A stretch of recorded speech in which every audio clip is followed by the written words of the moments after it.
Ooh, spooky. Hi, everyone. It's me, it's Enzo. And then we got another person, got some people coming up in the back. We'll be here in a sec. Sam coming. There he is. Hey! Gotta add Papa Willie to the name roster. How you doing, Papa Willie? Haven't seen you in a while. Yeah, it goes that way sometimes.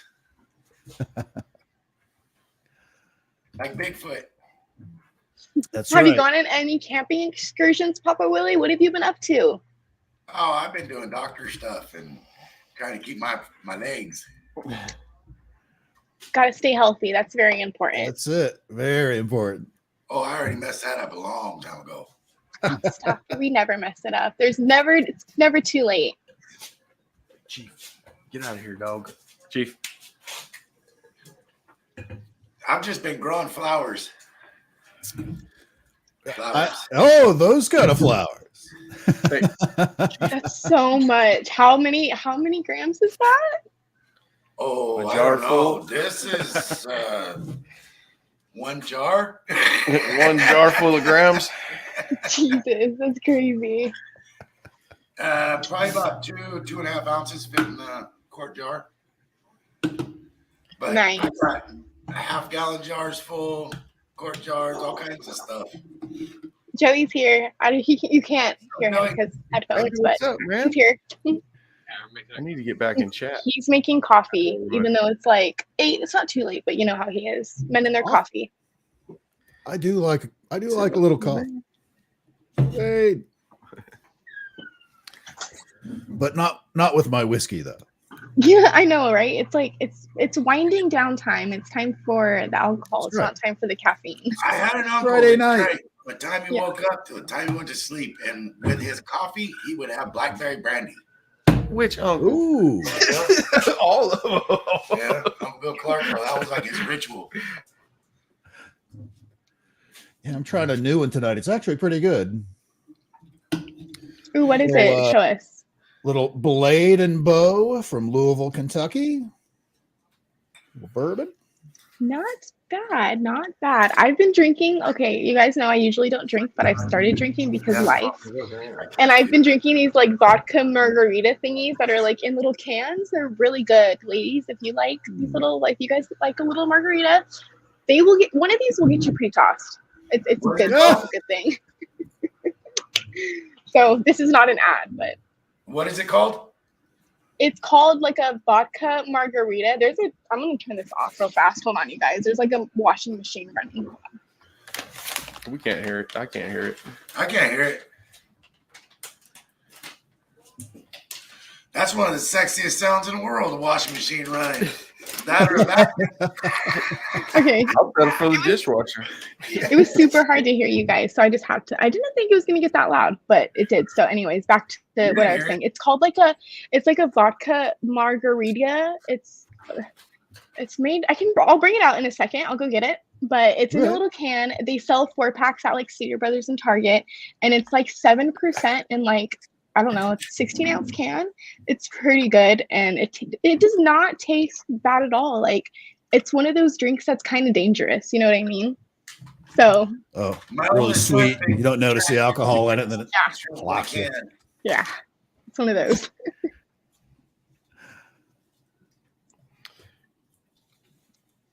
What's Hi, up? everyone in the chat. Oh my God, how is you guys' week? Like, honestly, I would love to hear how you guys' week was, because we always talk about ourselves, but you guys don't ever say anything. Like, you guys can obviously, like, I would love to know how your guys' week was and what you guys did. So please let us know.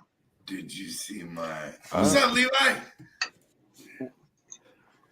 What Henry, what's happening, guys? What'd you do this week, Cut? Did you do more trimming? Trimming and picking. That's what I've been doing. Did you see the picture of the bud I sent? It's like 2 feet long. I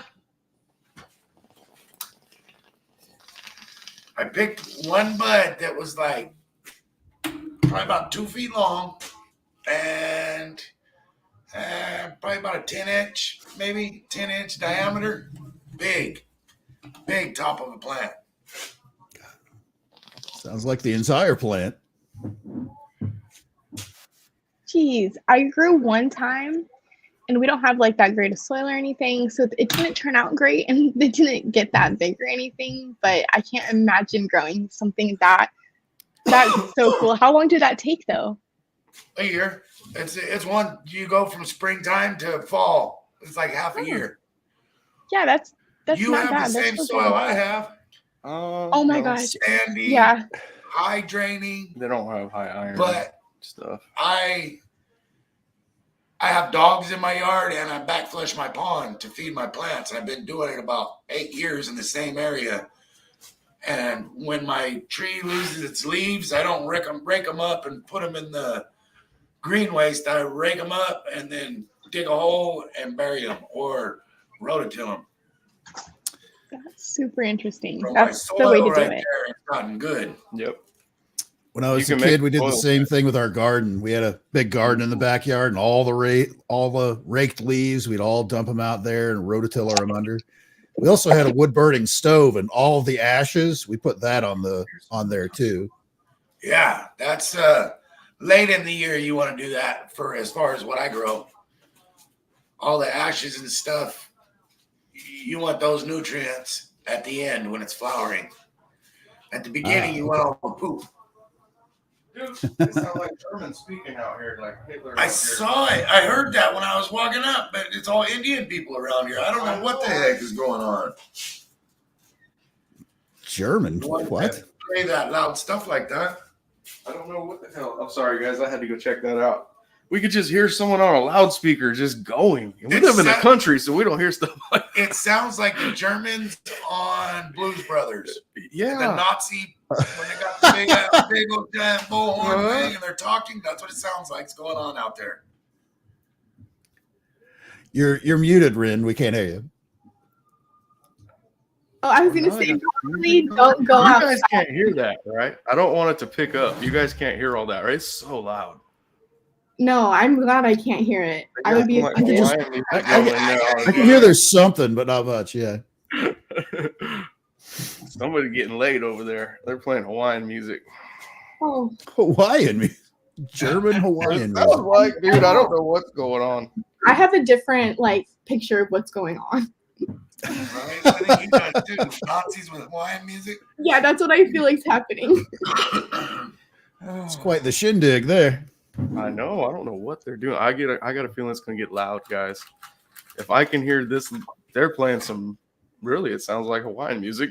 So if they start going loud, you guys let me know if you hear it, and I'll shut the door more. But I don't know how much I'm gonna be able to quiet it out. It's gonna be loud. Okay, well, we're good. I can't hear With my headphones, I can sort of hear something, but I can't make anything out. It just sounds like Okay, a TV okay. or something in the background. All right. Stop. Nope, that's definitely Indian music. Yep, they went to Indian stuff now. Huh. For sure. Filming a Bollywood scene back there somewhere? No, I'm thinking it's gonna be a wedding, so it's gonna be loud. Ah. I get down Throw a sometimes. party. Man, hey, 3 days from now. we live around a lot of Indian people, and they like to party hard when they Sure. I've party. heard that. Yes, they are getting ready to get down. Taro and T in the chat. How's it going? So I have a co-host too. Joey's here with me tonight, so I'm not gonna be super awkward and alone because he's here. Hey, what's up, Joey? Not much. How are you guys doing? What's Doing up, all man? right. Did you have a good week? Yeah, slow week. Just been chilling. I only work Use this one. 6 days out of the whole month, and then that's Yeah, that's all that is weed. I'm retired. I don't work at all. I did all my work in the front part of my life. Now I'm just dicking off. So. oh, that's nice. Yeah. So when I said that, we grew, we grew in the backyard. Actually, he was in charge of that, most of that. I was not. I never have been in charge. He is really good at doing that, Papa Willie. He can grow. So yeah, he's your boy to talk to. I mean, I just stuck it in the ground, man, and then it just It did. Yeah. shot up. That was it. But it wasn't too Nothing big. It special. wasn't super big. Nothing crazy. Yeah, you go with the drainage that we have here and you have there, and the soil. If you put nutrients to it, you can grow, Yep. and you can grow like crazy good plants. Just because everything will run out, you ain't gonna end up with root rot and all the bug problems, you end up with water setting on your soil. Where you're at, it's real sandy, so the water's going to go away. Gotcha. Yeah, That it actually nutrients through, is. and your plants are going to grow. Like 14 foot tall was last year's plants. This year was about 12. Damn, that's tall. Hell yeah. That's big. That is tall. Yeah. I was really, really proud this year. Yeah, that's so Really cool. proud. That's so cool. I hope you guys can't hear the heater that just came on. I hate being in a garage, but Can't hear it. okay, cool. If you guys can't, I like how we all kind of have like, or Enzo doesn't ever, but like me and Sunny have like weird You can't really see how purple it is on the picture, but it's gas. Keep my crowd quiet. It's really cool. That's awesome. Oh man, that is so loud. Yeah, we have Best I've done so far by a long shot. This is the best you've ever done, huh? Yeah. Every year Nice. it's gotten a little bit better and a little bit better and a little bit better. And this year, no different. I got the bud that I was talking about that I sent him a picture of. I have more weed in that one bud than I did probably my first 3 grows together. But they were just 2 plants a piece, but they're real small. Didn't grow much weed on them, real wispy. From what These you things described, it big. sounds like you pulled it off of a beanstalk. Yeah. Yep. that's what he has. Literally, it's not even. It's a weed stalk. Yeah, just That's goes straight up to the Oh, giant's I- castle in the sky. I have a cane that I made out of last year's, a walking stick. What's up, Neil? Like a Got a 5.5 a foot, shillelagh? 6 foot Yeah. walking stick. That is so cool. So it's like a hemp stick, basically. Sick. Just don't stir the fire with it. Yeah, no, it's very, very flammable. It's real strong though. You wouldn't think because it's really, really lightweight. Well, I I have think a like brass Hemp- handle, brass doorknob cabinet handle that I'm gonna put on the top of one for walking stick for cane. I imagine it's kind of like bamboo almost, because bamboo is super strong for how light it is. Yeah, it's a lot like bamboo. It's a lot like a tumbleweed. Huh. Like the stick in a tumbleweed, it's almost Yeah. exactly like that. Those are gnarly, actually. Sorry guys, I wasn't trying to hog the camera. Just Do you get giant do tumbleweed. you, do you get tumbleweeds out there where you're at, or is all that Oh, kind yeah. of stuff already gone? Yeah. Yep, we're right. Like we're in the middle of the Central Valley. It's all like desert all around, except for where they have canals and where they've diverted water to. Yeah, a lot of people don't think of Fresno being a desert, but if you live out in the country, you'll realize it. Nothing but sand and stickers. When they sell all your water to LA and then You don't have any. it Yeah. starts going dry. I'm gonna smoke some of Billy's weed, guys. When your Shit. when your city pays to pump water up to let it run down to sell the energy it makes on its way down, there's a problem. Yeah.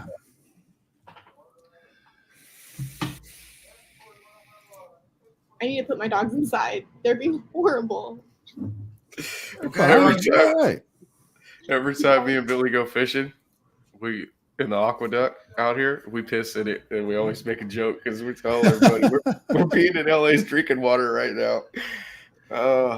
You guys are They're horrible. like, fresh Hey. water from the valley. That ain't nothing. Fish do it in that water. You think me peeing in it's nasty? we found several dead bodies in that. I know. You don't Ditch. even know. Like, Wait, you this found is- several dead bodies? That's Yes. a story I want to hear. Wait, what? No bullshit. Yeah.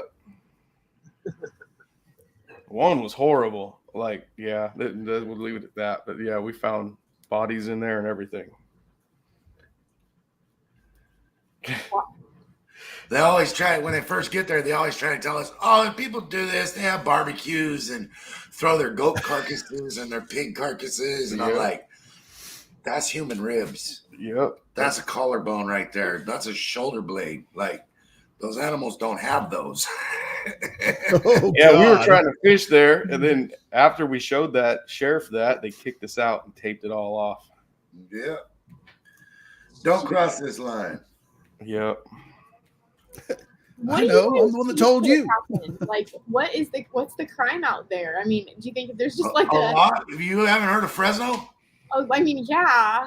I'm like, Well, okay, that particular place is Mendota, and I think Mendota, if you look it up, is like the worst place to live in California. I'm not making that up. I just seen like this stupid review on California, and when that town came up, I was like, how's that even possible? It's Like, little. handful of people live there. How's that the worst place to live? There's bad schools and stuff, and cartel runs the town. yeah, a lot of gang activity. Yeesh. jeez. That's okay. I get along with them. I mean, We grew up around those guys. We know not to mess with them, and they don't mess with us. They just don't want trouble at home. Yep. sounds about right. But you don't cross them. Ooh-wee. I was about to say, is that a good neighbor to have or a bad neighbor to have? I never had no problems with them. For me, it's always been a good neighbor to have because their thing, even if a bad car wreck ends up crashing into their house, their domicile. Don't call the cops. I'll be there in a minute. Don't worry, I got it. Be there in a minute. We'll take care of it. Wow. They'll get the guy to make a promise. No. I'll take care of it. I'll take care of it. Damn When are you going to skippy, take care of Yes, it? you will. Yep. No joke. And then it's all gets fixed and That's one. they cause no problems. They don't want any problems in the neighborhood. That's good. And they know where to get a hold of stuff. Oh shit. So I said on 4th of July around here, it gets dangerous. It's so dangerous I don't go outside and look at the fireworks.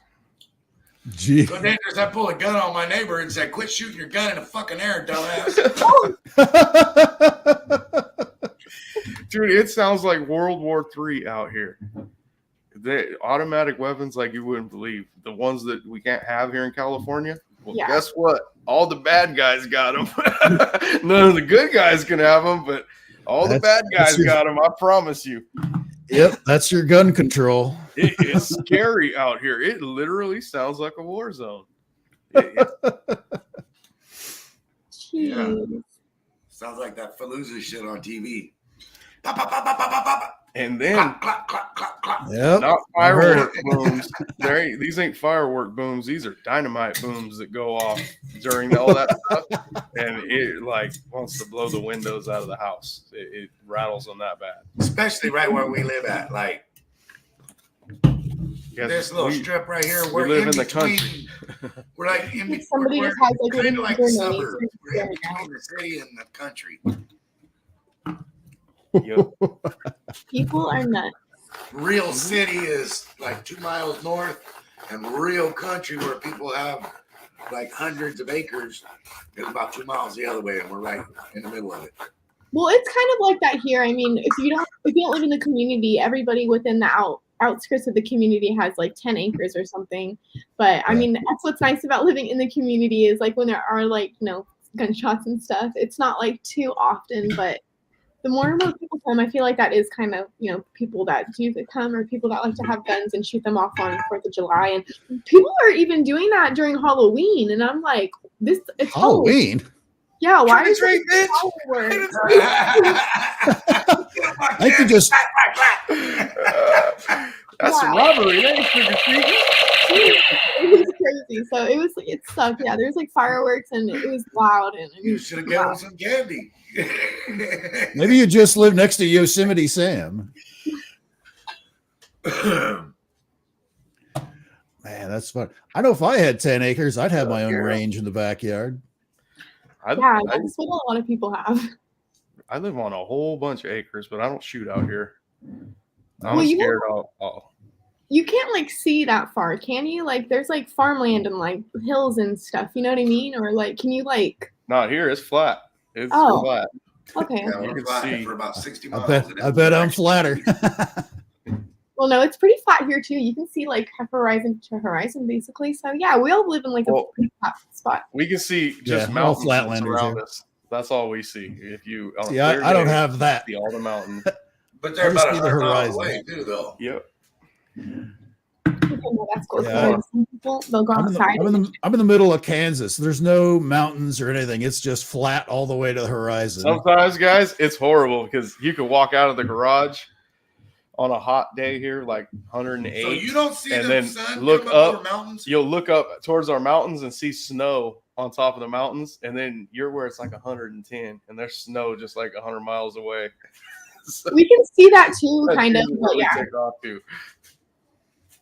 we have that too. Like Wrightwood is, if you look in the backyard, that's where, yeah, there's like snowy mountains, but it's like, yeah, 100 miles, 150 miles away. But If I remember right, I think you're just like on the other side of Barstow from us. Like where we're at, if you drive to Barstow and you go that far in the other direction, past it, then we get to you guys. Yeah, that's right. yeah, That's where I'm from. I'm from Barstow. Joey's from Barstow. Oh, all right. It's actually gotten like way more populated out there. Now there's like there's been a town, but now there's like a town I've called worked there. Wood, and it's like there's a mall there, and it's like a nice little like rest stop, to be honest with you. It's not that bad. People used to be like, oh my God, Barstow's horrible. It's not that bad. Send him up to Sonny's house. Yeah. All the other little towns out there. Everywhere has their bad areas, in other words. They're far enough in the country where people could fuck up and not get caught. These people don't. Go run your little meth lab and nobody knows about it for like 3 years. Now you got all these new cars, guys, and boats, and stuff. I take off sometimes out here in the country. Like it's not shit that you think you're gonna see in town. But I take off out here in the country on this little TW 200 right here. It's street legal, but I'll go jump on the tracks and just take off down dirt roads on the tracks. I'll come across. It looks like abandoned trailers, but there's people living in there. And if you get too close, they come out with guns. I'm like, dude, There's one right down the road. He's got his trailer don't or tell too much. his RV thing set up. He's got furniture set up outside, like with a little burn pit, and a fucking boat out there. Yes. The boat doesn't look like Dude, it runs. I but came he's got across him a a boat. dude. I came across a dude living under an overpass. I was taking pictures of a boat, sending it to Billy. He got a boat. Dude lives under the overpass, up underneath it, like crawls up the hill and lives under this little block that's about 4 feet. Got his sleeping bag and shit up there. He got a boat down there in case it rains, I guess, because there ain't no lakes around here. So you guys don't have a lot of like homeless people, really? No, Or with do boats. you? Like, With boats. dang, that's because it's kind of like it's like that a lot out here. Like all of the back roads have trailers like that. I got my dog from somebody like that was just like living out of a trailer like that, and they had probably like 20 dogs on their property. It was like 3 acres. Yeah, it wasn't that large of a property, and we just like they were like selling dogs on the side of the road, and he like bet me that I wouldn't go back and get a dog. So I was like, He wanted a do it. dog. yeah, I just really wanted a puppy, and so like he was like leaving or something. So we went to Barstow, and he was like, oh yeah, come like to this one spot. Like we knew where it was because it was like right by the base or whatever, but like to how he described it. But as you were pulling up, it was like literally just a very old like outrun RV that was like, it was so crazy. It was so sketchy, honestly. But I got there and I picked out a puppy and I brought him home, and he's amazing. And so that was like, yeah, that's my story with like What kind of somebody puppy? Is it a big dog or a little dog? And he's a huge dog. He's a Great Pyrenees and a Border Collie mix. Oh, okay. Yeah, he's huge and he's really fluffy and he's so sweet. Like he's so sweet, but he's like really shy and scared of stuff. So he's just this really big, kind boy that's just like Is he black or is he white? He's white. He's like multicolored. He's really. Let me get a picture. I can probably show a picture. Great Pyrenees, that's the big, fluffy white dog, right? Yeah. So he's like his face is like dark, but then his body is like white, and he has like a dark patch on his side. Can you see me? His name is Scamp. He's just like Scamp. Yeah. He's just. Oh, wow. Oh, look at there. Oh, that's a good dog. Yep. See, That's this is his definitely face, worth and he's a calling little. She's little Australian white I Shepherd. bet that's a good dog. Yep. How old Yeah. is he? He's about 6 to 7. He's getting old. He's a good boy. Got her trained him in on a newer model. and then his little sister. Yeah, we got the little one that I found. That's crazy. But he's so You guys good. see Holly walking around out here, the Queensland healer? She's like 15 years old. Sorry, guys. That's awesome. She just keeps on going. She's got to be older than that. No. Tinkerbell's like 11. About That's right. That's what my other dog. She's jealous. So Yeah. she's literally jealous. That's awesome. She's talking. Mm-hmm. Yeah. Hey guys, I want to drop the link in chat. Is that all right? Yes, I yeah, do want it. to get Blind Neil up here if he wants to come up so you guys can meet him. Blind Neil, I'm going to drop this for you, dude. If you want to jump up here, you're more than welcome. Yeah, come on. Let's see here. I need to focus Where are it. we chilling? Oh yeah, that's that. Is that the That's bud? my Yeah. hand holding that bud right there. That's one bud. Crazy. That's That's the cola bud off one of my plants. That's crazy. Can't even That's see your not- hand. That's not even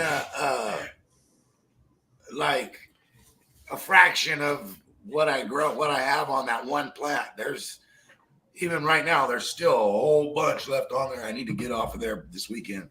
That's sick. How long do you think it's gonna take you? 6, maybe 7 pounds on that plant. What's that? How long, like how many days do you think it's gonna take you to finish it, to get all of the bud off? I don't know. I'm pretty lazy. I generally wait till my ex-wife comes into town and have her trim it, and then I'll hang it. That's crazy. That's so big. That's what she said. I like what he says up here is I've got my Christmas tree picked out. Mhm. Yeah, Yeah, it's a big one. that would truly stink. It's a good stink. Yeah, I have 2 rows hanging up in my and a little dark spot, 2 strings, and they're full. I have Cherry Springer is the purple stuff, the stuff I have in this jar, and then there's some fluffy green stuff, but I don't remember what it's called. I'd have to look to find out what that one is.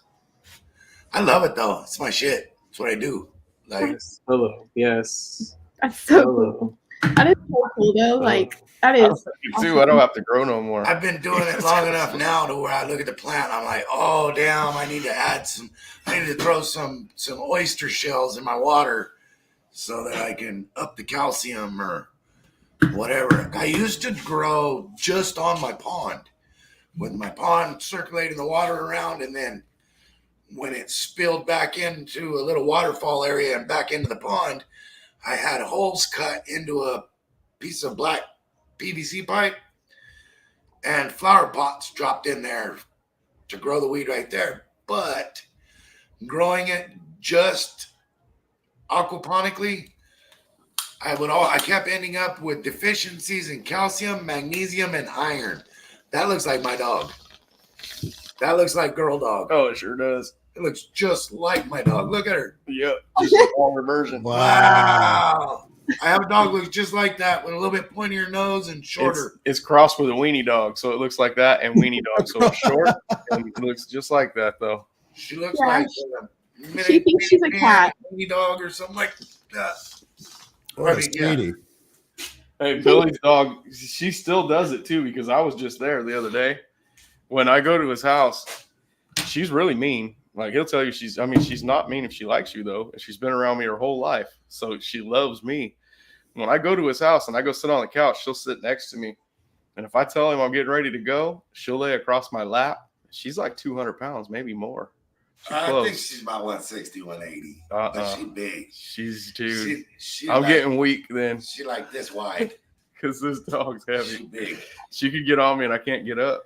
She's a She Ken gets Corso. on. Yep. Oh, those are so cool. And he's got a whole bunch of them. The connection. Yeah, we got one of those. We got one of those walking at us every day on a walk. This big white one. He's so big, or she's so big. It's it's such a cool dog. They are. They're very nice, very smart, very loving. Like for her family, like you don't want it, the one that you go by on your walk. You don't want to get between that baby and her family. She will flat tear you. I can feel it. Yeah, you can feel it when you walk by. Yeah, it's like a terror. The way I used to go into his house, guys, is I would come in through the back sliding glass door through his bedroom because he used to have it open. And when this dog, when she was about 3 months old, was about the last time I held her because I couldn't hold her anymore. There's a picture of it where I'm holding her, and she was the size of me. Her torso is like longer than a. I could barely hold her. Like she's way down there. Yeah. And so after that, I decided I was going to start messing with her.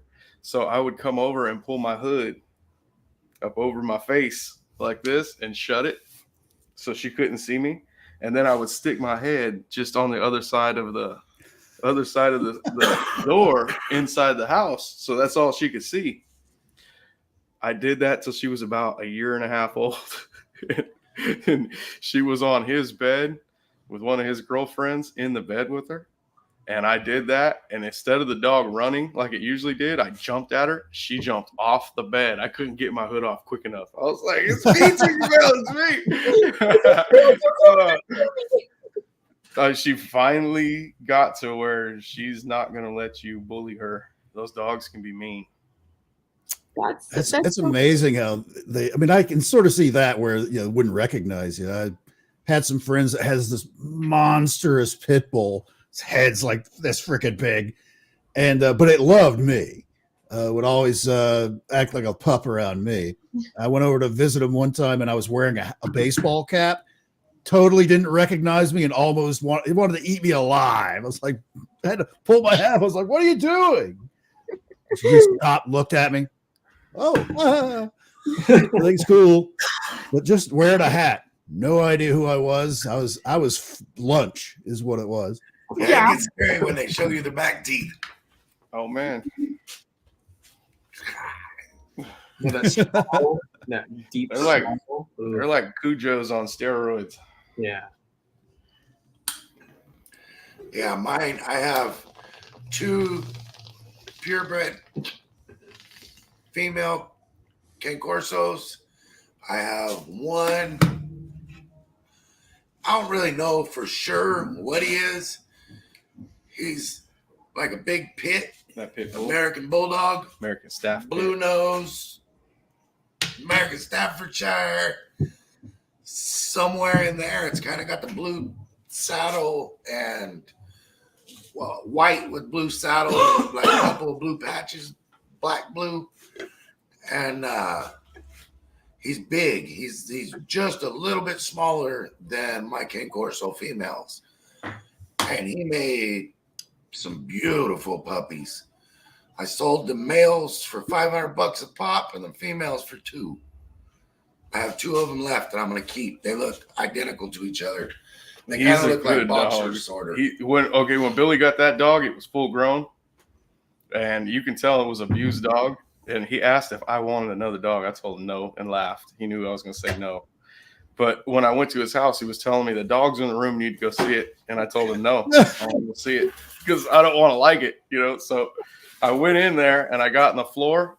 That dog crawled over to me and got in my lap and laid on his back and just started wagging his tail. And I was like, God, get rid of this dog, Billy.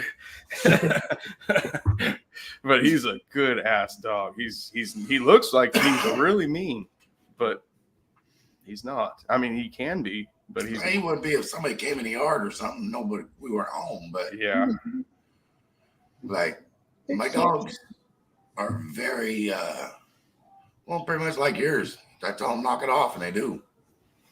When he first got even Dolly, like I go in his house, even with the new dogs, like when he brought new dogs in. Dolly's a little bit crazy, though. Because Tinkerbell's in there. And if one of those dogs try to bite me, I guarantee you Tinkerbell's whooping that dog's ass. It's not going to get to bite me. Tinkerbell, she'll protect you. I don't have no fear going around those dogs. And how big is Tinkerbell? Tinkerbell is she big? Pushing 200 pounds. She's Yeah. about 160, I think. He thinks I feel safe with her. She's husky right now. Dolly, actually, she's looking good right now. She's looking healthy. Yep. That's so cool, you guys. And how old are they? Tinkerbell's about 11. Dolly is about 6, maybe 7. Dang, that's amazing. 11 is a Wow. really long. That's a long time to have a dog. They only live 8 years, but I've been longer than that, way longer than that since I got her. I was just talking to in the chat over here, Squid's Earlobes. I was talking to him. I got her when he was a sophomore in high school. Dang, that must have been a really long time. Yeah. Yeah, it was a while ago. That's About why I said 10, 11 years ago. That's amazing. it's I'm telling you, I don't know how he has all them big ass dogs. I love it. Do you guys have any other dogs? I They think, eat more than or you. any other pets? Like, do you guys have any cats or anything? My daughter wants a cat. So do the dogs. Yeah. Hopefully, do you think they would be okay with a cat, or do you think they would how are they with other animals? They Pit seem to bull like will them. eat it. The pit bull will eat it. No, Sonny. Yeah. I think so. I think He's got some wild. He got some wild dog in him. Yeah, no, I feel that. I think wasn't he found like tied up on a short ass leash to a tree? What I was Crazy told shit. was Yeah, abandoned. he was on a chain that untangled. What he had to roam on was about 2 feet. They took a chain that was like 5, 6 feet long, wrapped it around a big ass tree, fastened it back to itself, ran that to the dog. No swivel, no nothing. And the dog was shrunk back to the chain was all twisted up to where it was one hard piece with like dog shit wound up in it and everything. It was a bad situation. And they asked me if I would take it for a little while until they found it a place. And that was about a year ago. Wow. As soon as he got to my house, he knocked up my other dog. You guys seen the pit bulls that I found that were just outside my gate? I kept telling them to I was go away. going to ask about if you'd heard anything from them. They were the little short ones. I was going to take those dogs because those are expensive pit bulls. Very expensive dogs. Okay. They're the little short, tiny pit bulls, and they were cute as fuck. And I let them in here. The female was crying, like tears coming out of her eyes, whining because I gave her dog food. She couldn't stop whining while she was eating. And it was horrible. So I was like, okay, I'll give them to the SPCA and then they'll give them homes. They told me if I brought those dogs down there, they were putting them to sleep because they were pit bulls, that they were not going to take them. I was like, no way. These aren't regular pit bulls. These are little tiny pit bulls. Yeah, they won't take you and not do it. Yep. They were like, nope, pit bull's a pit bull. Yeah. So I put that show. I put them on the show here, Rin. Somebody came and got them from where? Like Idaho or dang, some shit. I don't know. Yeah, that's where those dogs are, like far away from here now. They came and got them, and so they wouldn't get. I told them if I take these dogs, they're going to kill them. They're going to put them to sleep. We're hanging out outside your fence right there, right? The pit bulls that I brought in here. Yeah. They're on one of the shows. We could look that one up.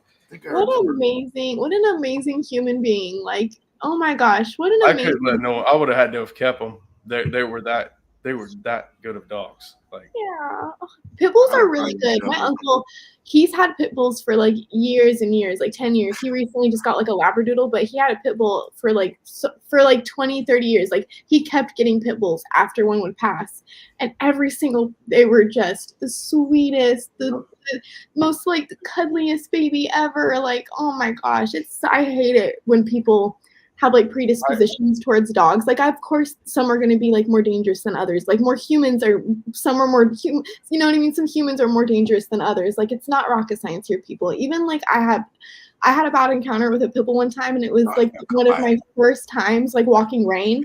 But it wasn't the dog's fault. It was the owner's fault because they thought it would be a smart idea to have a 7-year-old walk a full. And it was like not a tall pit bull. It was like one of those smaller pit bulls like Sunny had. And yeah, come in here. And so, anyways, Well, he's gonna come to the shop. It was not like a bad. Oh, yeah, it was not a bad. It wasn't the dog's fault. And the dog was adorable. And pit bulls should not be. They should not have the reputation they have. Let me see if I can find it. I don't know if And it's still on YouTube. I needed to vent to that. I needed to get that out because. What happened? Them toe cutter offers. Hey, if you want to try it, I say try it. No, We're good for. I don't want nothing to do with that. It's electric ice skates, I have man. enough problem with my feet. I can't pull that up. You guys can't see what we're looking at. We're looking at some dude that has a pair of ice skates, but then he's got a chainsaw motor with a chainsaw blade on the bottom of the ice skates, guys.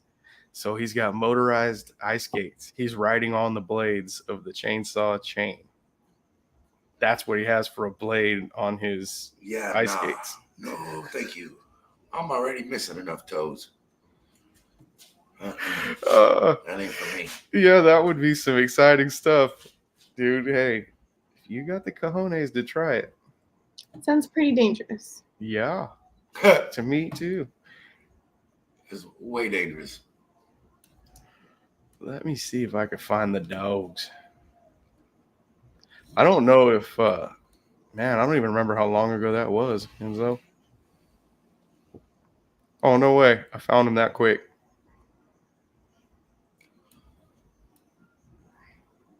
Well, that's my ass. I just started out the show with my ass on the screen. Right there. Look at that dog. That's a flat ass, too. They don't even look good in them pants. Hey, pull them up. I ain't sharing that till my ass is gone. I don't think anybody cares about your butt. Oh, I do. Man, that's mean. Oh, I didn't start out She like said that. nobody cares, Sonny. Maybe a few people.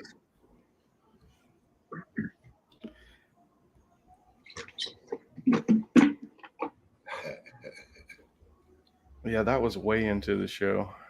There's a picture of them. Man. Okay, let me go share Finally, this. after you're done showing your ass. I know, huh? That was probably my favorite part of the video. That's why I was paused on there. There they are. Look at those man killers. Can you guys see them? They're small. They're so tiny. Mm-hmm. That's the male. The one in the bed. No, the white one is the female. Oh. Yeah, they were perfect little bullies, man. And she claimed that little bed and just stayed there almost the whole time when I was here. Yep. That's crazy. You can just get adult. That's, yeah. They're like, can we just stay here, please? They were really cute. The one that looks like your dog there. She just showed up in my house and wouldn't leave. I ran her off for about 2 months. And then I let her in, start feeding her. Yep, there they are sleeping together. She's been one of my best dogs I've ever had. Oh, that's one thing. He does not leave her side. That's why they had to go as a pair. He would have died if you took her away. So, yeah, look. He's mean. Mean old dog. Look how buff he is, though, man. He's badass. That's just because they're your dogs. That's why they're nice to you. Yeah. Yeah. Those were my dogs for a whole 2 hours, probably. How old do you think they were there? 2. Then the female was, I think the male was 3, actually, and the female was 5. How do you come up with that? That guy took him to the vet before he left here. Dude took him to the vet and everything, guys. Paid a whole bunch of money.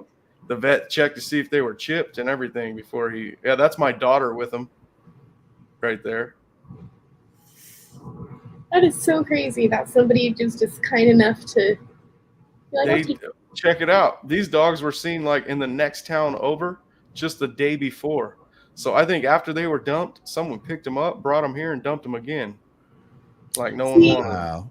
That's so sad because that's what happened with like Rain, the little girl that like I just the one that the little brown dog. Because she was dumped with like 5 other puppies, and because I guess like okay, so my boyfriend was working earlier that day, like 6 a.m, and he had previously seen them, and he almost like hit them, but his car wasn't big enough, so he didn't put 5 dogs inside, and so it was literally just a coincidence that I had ran into those same dogs, and they were, I guess, kind of in the same exact spot where he had seen them earlier that day. So I am assuming somebody dumped them because they didn't. On the female right there, Ren, you can see the English bulldog in her face. Yeah, it's kind of wide. They're true bullies. Like they're real. Those are the real McCoys right there, and someone just didn't want them no more.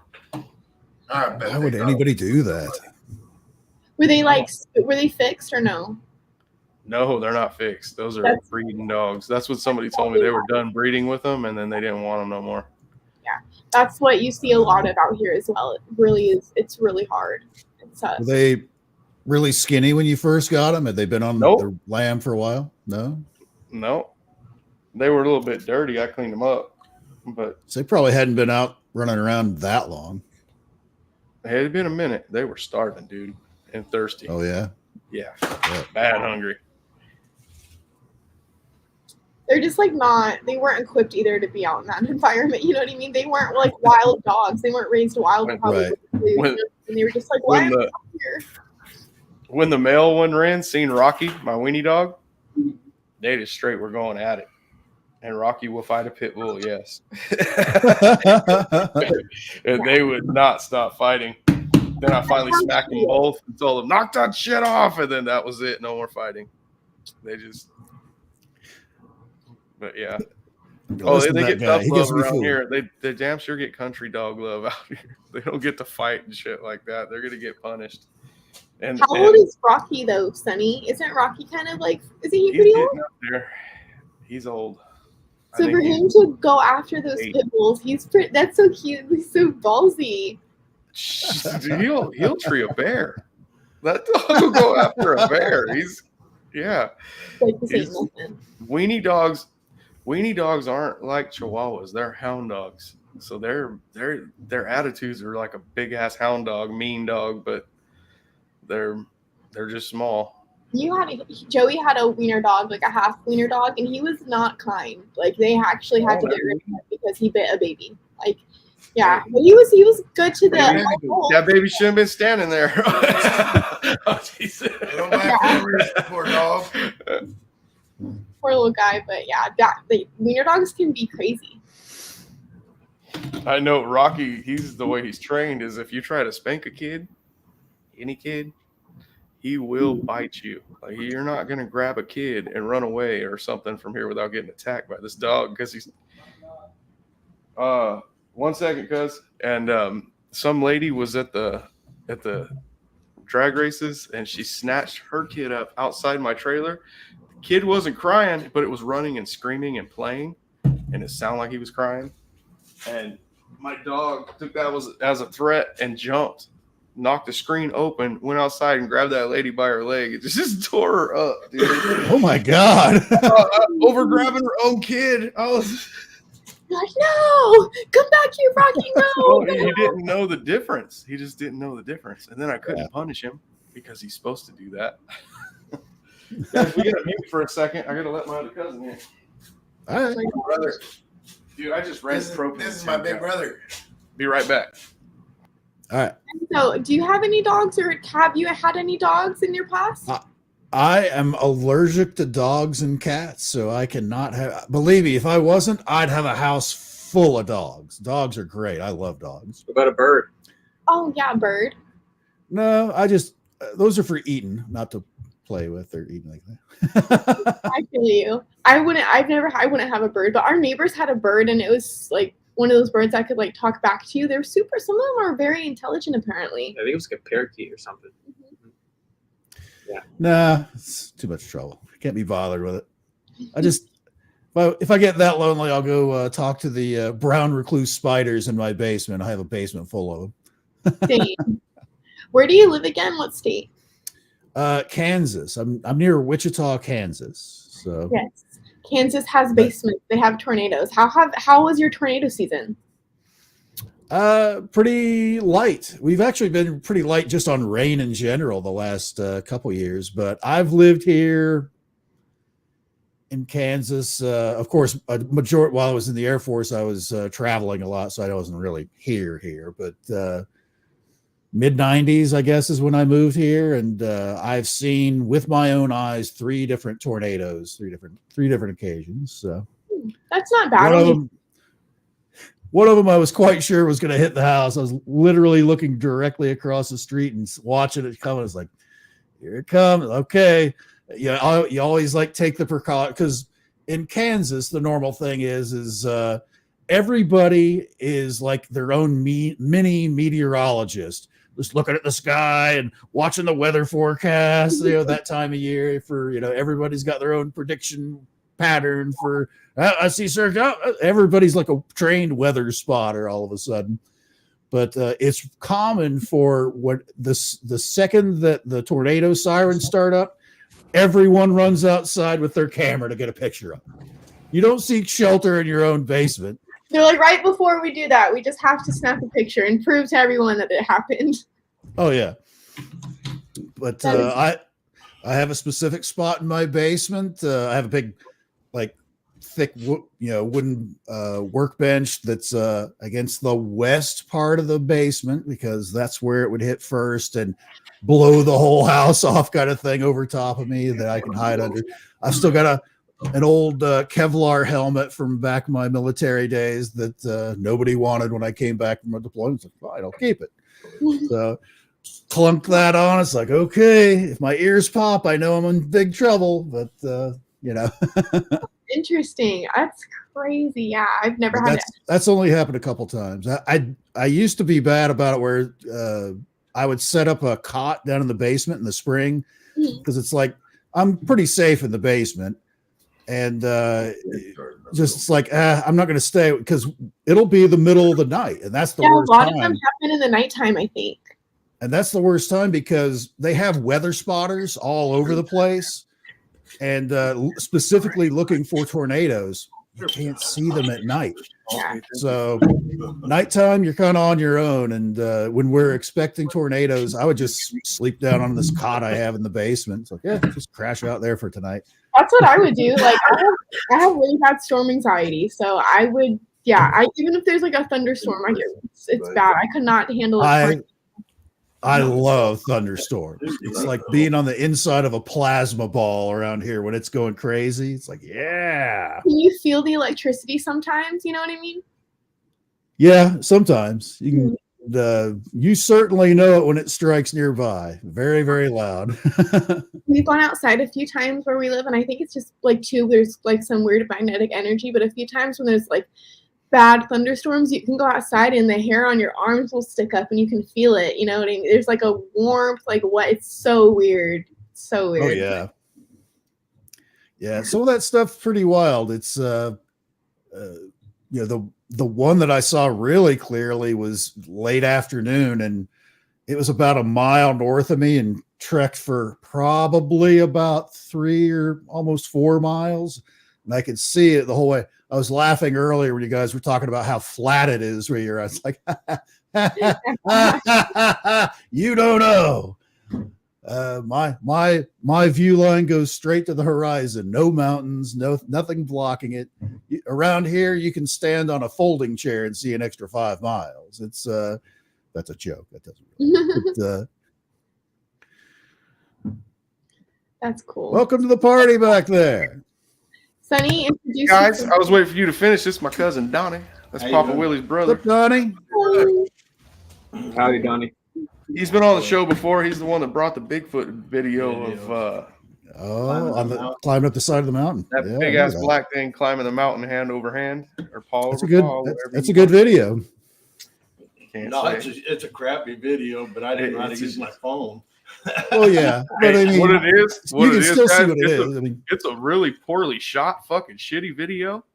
But for what you can see, a guy like me from the area that hunts there, it's a good ass fucking video because we know that there's nothing that size there. I'm being truthful, and nothing can climb that fucking cliff.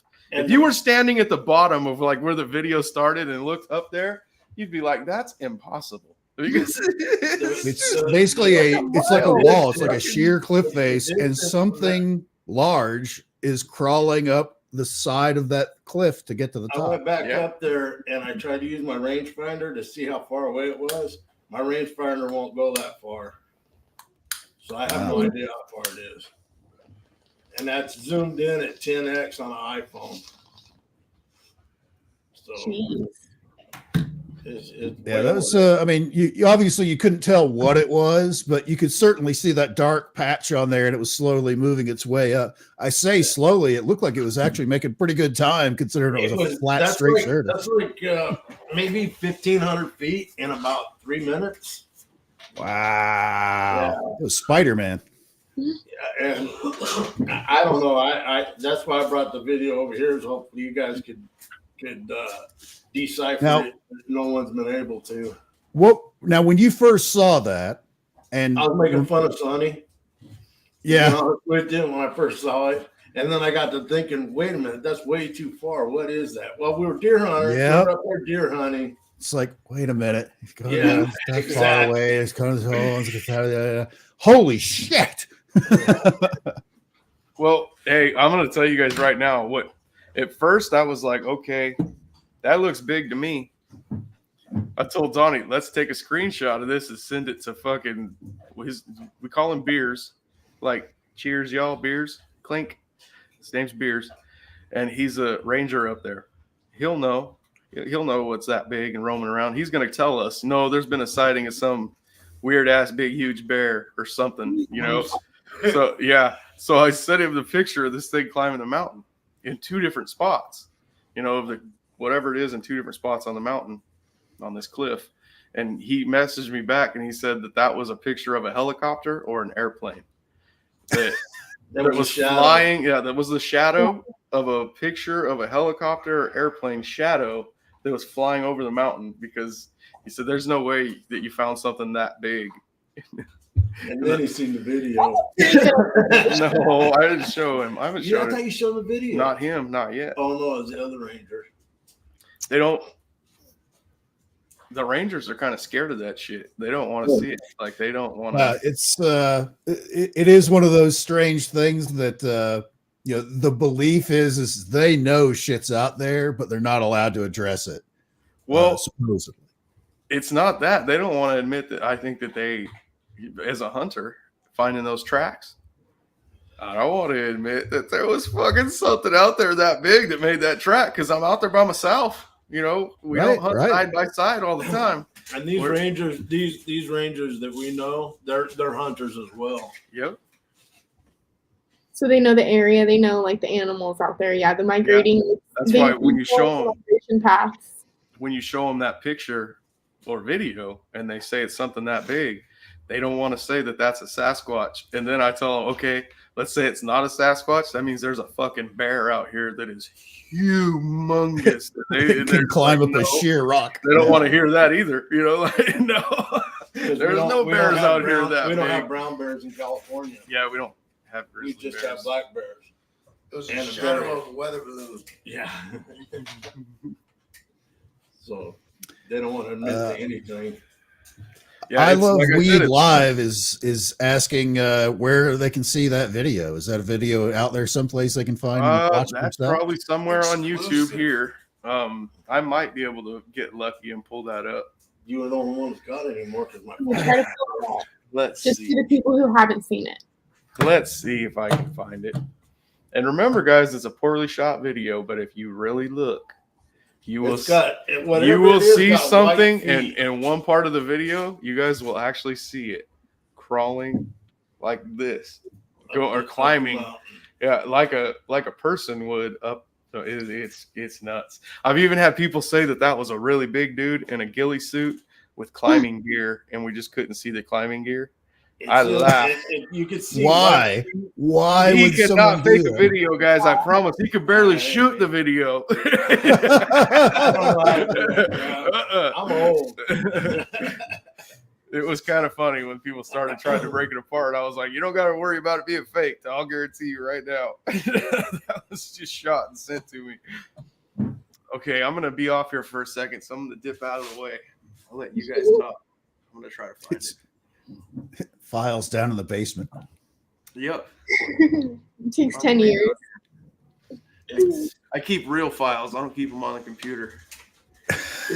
It's got it on a 3.5-inch floppy, so it's secure. Right, 3.5 minutes. That don't tell me shit. Year before code. Or the 5 was it 5 and Hey. a quarter? You can't say Five code. 5.25. You can't say Yeah. code. You know the Air Force still Bigfoot uses print. 5.25 floppies for the targeting for our intercontinental ballistic missiles. The reason why, I mean, today they're using that. And the reason Really? why is you can't hack a 5.25-inch floppy. How would you? Right. You mean it's not a good idea to keep your information accessible to the world all the time? About as safe as carrying your tracking device everywhere you go with you. That's your phone, buddy, old pal. Yeah, That's about it. as safe. You will, if you leave the house without it, you're turning around to go back and get it. No, if I leave without it, it stays home. Yeah, I ain't got attached to it. What if you see a Bigfoot? Then I have to just tell everybody they call me a liar.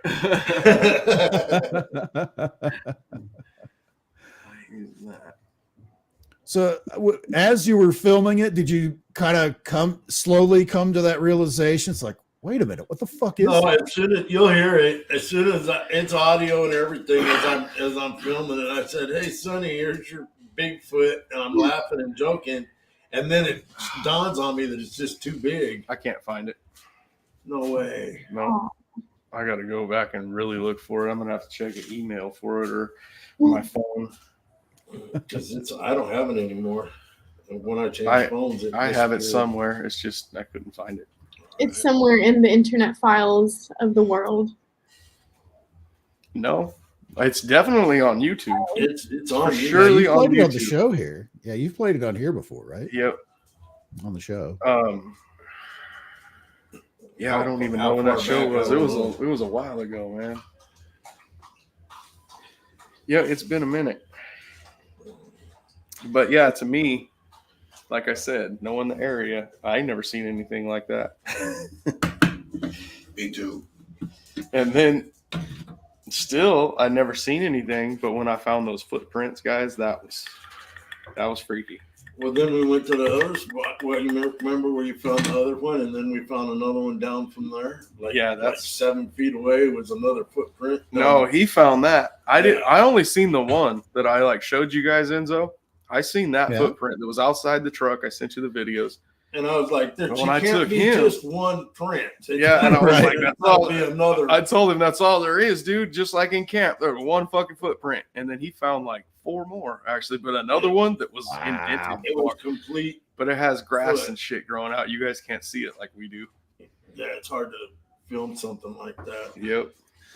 I guess the new thing that the pro Bigfoot hunter types use is they make like a 3D scanner thing that mounts on your phone, and it makes like a 3D model of the footprint, so you can actually download it onto your computer. Yeah, I've never heard anything like that. I don't know how that would even come close to working for me. I know, like at the end of that video where me and him are there the second day, and then you guys see him on the video too. And I point to that thing that's like across that dirt road, all those logs with that hole in the center of it. It's like, you could pay me enough money. If Tommy was alive, Tommy would have took my handgun and went in that fucking hole. He has no fear. I've seen him go in fucking caves like that. Oh, that cave? Yeah. Yeah, no. But I ain't going in there. Especially that time of year. Dude, if my buddy one time sent, or no, didn't send me. He sent me around the back side of this cave. Took my 45 Magnum and crawled in this hole and said, "Kill whatever comes out the back." Like, Jesus Christ, are you nuts? And he went through there, and man, I was like, "There's no way. There's no way." I bet you'd have gone after it if you'd have seen it after it hit your truck with that rock. He was mad about Oh, no, that. I was thinking a bear He was gonna riled stab up. me. I was up there. He was mad about that. That's fucked up. That was fucked up, man. Yeah, you don't throw rocks at my truck, so that will get you hurt. Just wanted to kick in the basket. Uh-huh.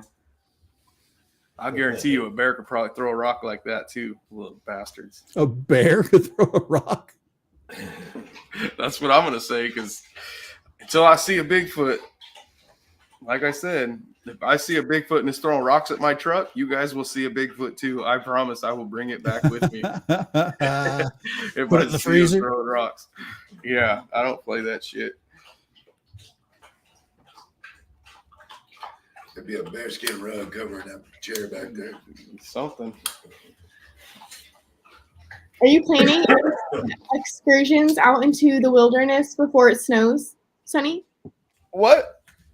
Are you guys gonna plan any like excursions or like hunting? I mean, I don't know if you guys are gonna hunt, but like, are you gonna go out again before like it snows? You know what I mean? And it's gonna get like a little too. We got 7 days. Deer season's over, brother. Is it? Yeah. I thought it was like till 17th or some shit. It's over. Oh, it's over. No. I mean, we'll probably go fishing. I got turkey on Sunday. Oh, you Would you ever Fishing where it snows. I don't eat Would you turkeys. ever- So I don't hunt 'em. would you ever consider going out there specifically to look for Bigfoot? I would go. I would. Depends on Yeah. what you brought to drink. Yeah. only the good stuff. Bigfoot could be fun to find. I'm not a Bigfoot hunter, I guess. So no, but I guess it would be fun to go I'd walking I'd around. go hang out and just I don't know. As long as they don't give Steve me a problem Austin about took care of carrying him pretty guns. well. say again. We should be doing. $6 Million Man took care of him pretty well back in the day. Yeah. You remember Oh those man, old that's shows? funny. You know, no one's seen that on here. I know. I have. The $6 million man did fight Bigfoot back in the day. Yep. Kicked his ass. That's fucking bad. I want one. But I'm like the $2 dude. I ain't no $6 $6 million man. I don't think I can take him. You need to owe somebody some change, I think, with that $2 estimate. Yeah, that's you guys- I seriously, because not that far away from where I live, there's a place that they have all kinds of sightings like that, and that's one of the things I'd like to do with the van is kind of like go hang out down in that area and snoop around and see, What if I can area? see something. Southeast Kansas. I have some friends that are paranormal investigators down there. They're born and raised in this little town, Caney, Kansas, and they have everything there. Screw Skinwalker Ranch. That place is a parking lot circus compared to what they got going on. They got ghosts, they got poltergeists, they got Bigfoot, they got cryptids that aren't Bigfoot, they got lake monsters, they got UFOs, they got aliens, they got shit chasing kids down the street that's flying through the air. All kinds of stuff that's been going on for 30 years. Why don't you go and investigate? What has stopped you from doing this? Yeah, it's like an hour and 45 minutes away, and Oh my goodness. I'm Go to Vegas. Chief. too cheap to pay for a hotel to stay there for like a week. But if I can get if I can find my travel van to build out to like a little camper van kind of thing, I would certainly go down there and lure around, lurk around the area for a while, because it's right on the 37th parallel, which is known as the UFO highway. And there's a lot of super weird stuff that goes on in that general vicinity. They just did a paranormal paracon kind of thing just for the town. They do stuff for the town all the time. Like it's a first or second Friday of every month, where the little town, this little town is only like, it's under 2,000 people. It's like 1,800 people in this town, but everybody there has seen something. Last time I was down there, I talked to a lady that had a multiple, like over 3 days, sighting of a dog man, I guess is what you would refer to it. It's basically, if you're not familiar with it, I saw that look on your face there, Papa Willie, like, what the fuck is a dog man? I was thinking she saw it several times. Did she get a picture? She did not. She did say part of her story, because it was one of those first time she was driving towards her house. It's all, she lives out in the country, like, because you don't have to go that far to be out in the country in that area. She's driving down the dirt road, going to where her house is, and it ran out in front of her, in the headlights, kind of a thing. But she said and she saw it again, kind of closer to her house, where there was 2 different patches of trees, but there's a very big empty spot. It ran from one clump of trees to the other, but like when it ran in front of her and was in the headlights, and when it ran from like the 2 clump of trees in the big open area, she said it like specifically stopped and turned to look at her as it was going on, and kind of like half slowed down in the wide open. It was like, I want you to see me, is kind of the impression she got. But she described it, very similar, dog man. It's very similar to what a Bigfoot type appearance body wise, large upper chest, biped, a lot of hair, but the head was, she described it more like, it was like, the back part is like a human head, kind of a roundish thing with longer hair coming off of it. Didn't really notice what the ears were, like they were dog ears or just regular ears. She didn't notice.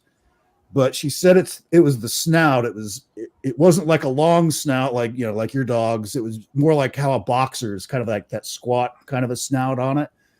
But it certainly wasn't like a monkey or a gorilla or anything like that. It was certainly, protruded out just a little. That is weird. That is one of the similarities that gets described as, the old American werewolf in London, that's kind of what it looks like, except she said that the snout was really short, like a boxer. That movie right there, when they go through the transition and the dude's face comes up in it, that reminds me of childbirth. Really? I can't remember childbirth. I watched it. I was a little young myself for mine, so I don't recall it. I'm not. You guys are nuts. But she swears up and down that it happened, and I forget what the third occurrence was, but it was similar to the other 2, just fleeting glimpses, 20 to 50 yards away, and then it was gone. It was like a period of 3 days. She saw it 3 different times, and then never saw it again. Huh. So it was almost like it was just meant for that little period, and the way she said that it seemed to kind of like hesitate when it was in the wide open where everyone could see it, kind of a thing. But she was the only one out there to see it.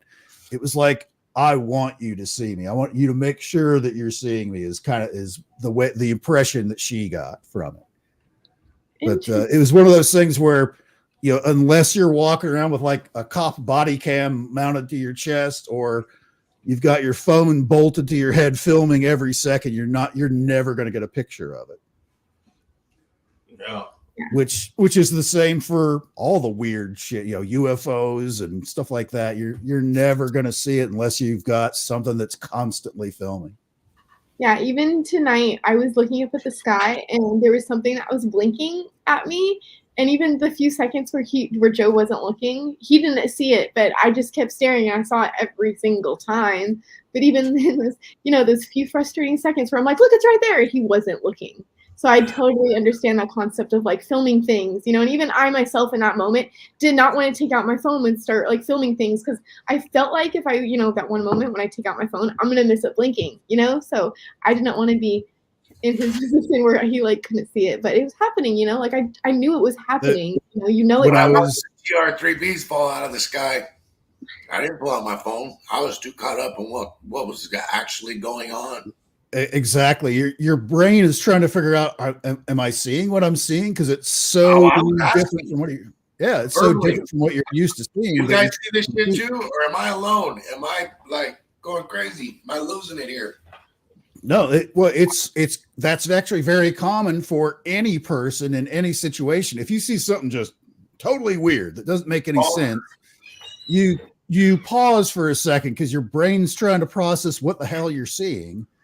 And of course, the entire encounter only lasts, 5 seconds maybe, so that you've eaten up 4 of them trying to just give it the sideways dog look, like, what the fuck am I looking at? Right. And then it's gone by the time you think to grab your phone. But Exactly. it's pretty wild stuff. And like, for example, the UFO, when I was 10 years old, I saw a UFO when I was a kid. And it was one of those, if I look away to like get my sister to come over here, it's not going to be there when I look back. So I'm like, hey, come here. You got to look at it. It's that bright light. I don't know what it is. And of course, little sisters, being little sisters, oh, you're making fun of me. What are you stupid? Blah, blah. Just come over because it's right. Gone. Yeah. As soon as I looked away, gone. And it was huge. It was larger than like a. That was her fault. She wouldn't look. Did you see like an actual craft, Enzo, or was it was just no? Well, what I saw was just an oval light, but it was really big because we had I lived in Eastern Kentucky at that time. I was 10, and our house was up on top of this hill, kind of like looking down into this little valley. And the opposite side of the valley was the local steel mill, way back when American cities had the local steel mill. And had this huge, like almost aircraft hangar sized building. That's where trains would come in full of coal out of West Virginia to dump off to make the steel and to fire the furnace. And they would actually pull the trains, these like almost 1.5 mile long trains full of coal into this building. They'd dump off the coal and then it would keep, moving on. What I saw was on top of that building, slowly moving from one end to the other, and it was like welder bright. You almost couldn't look straight at it. It was a solid white, kind of an oval shape, and it was larger than one of those cars from my perspective, those train cars. Yeah.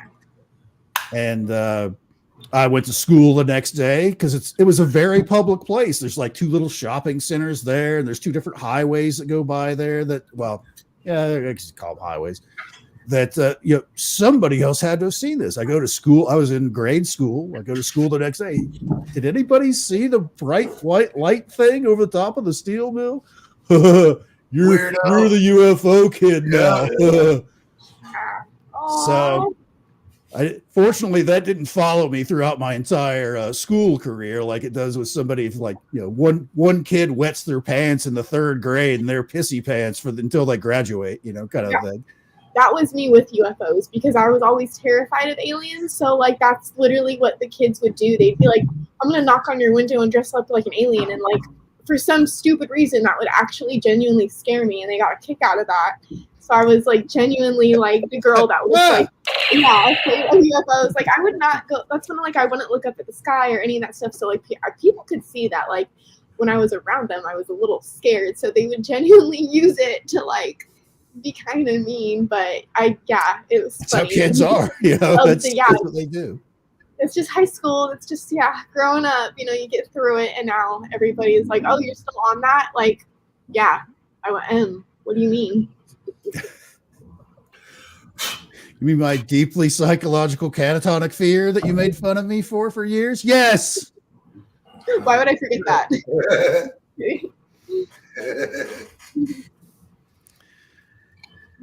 So you don't watch like any movies or anything like that with aliens or anything like that, right? No, I haven't seen any like scary movie involving aliens. I haven't seen any of that. I recently saw like Close Encounters of the Third Kind. And Classic, I felt like, and I felt like it sucked because when they all left, like all of the aliens left, I was like bawling my eyes out. Like I felt like I was like getting left. It was so like, I'm like, this is stupid. There are some abductees that say that very thing. It's like, if they come back again, I'm going to go with it. Dude, like I had such like a traumatic kind of reaction that was just very dramatic as well. So I was like, I don't watch movies like that for that reason. And even when I was little, I remember in like 5th grade they were showing like ET, you know, to the class how they do that, and I like pretended to be sick. I stayed home that day. I did not go. I was like, I'm not going. I'm not gonna. You were scared of ET for real? Yeah, like, and I know, and that's crazy because ET looks different from like the typical gray alien. But I was so scared, I did not even want to like, dude. People would say the word alien after dark, and I would literally cover my ears because I would get scared. Like I know that sounds so dramatic. It is so dramatic. I know it is, you guys. But like, yeah, man. that was. I was like, yeah. That's why I mean, kids. Yo. Yeah, that's why I did not.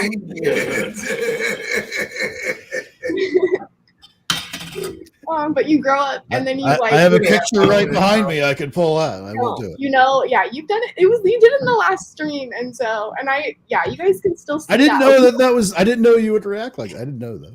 I know better now. I won't do it on purpose. Wow. It's just like an automatic reaction. I don't mean to. It's just like you can see it. I don't mean to. It's honestly a lot of women like Skinny Bob because they think he's cute.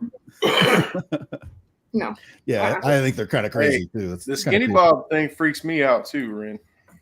I mean, what's Skinny Bob? Man, show it, Enzo. Show Can we show Skinny Bob?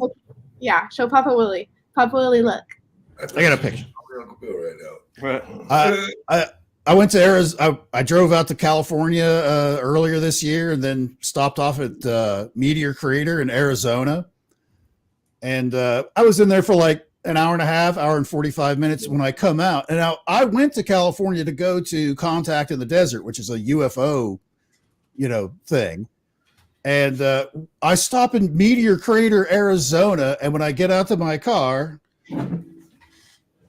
this was hanging up. This was stuck underneath of my windshield wiper. Nice.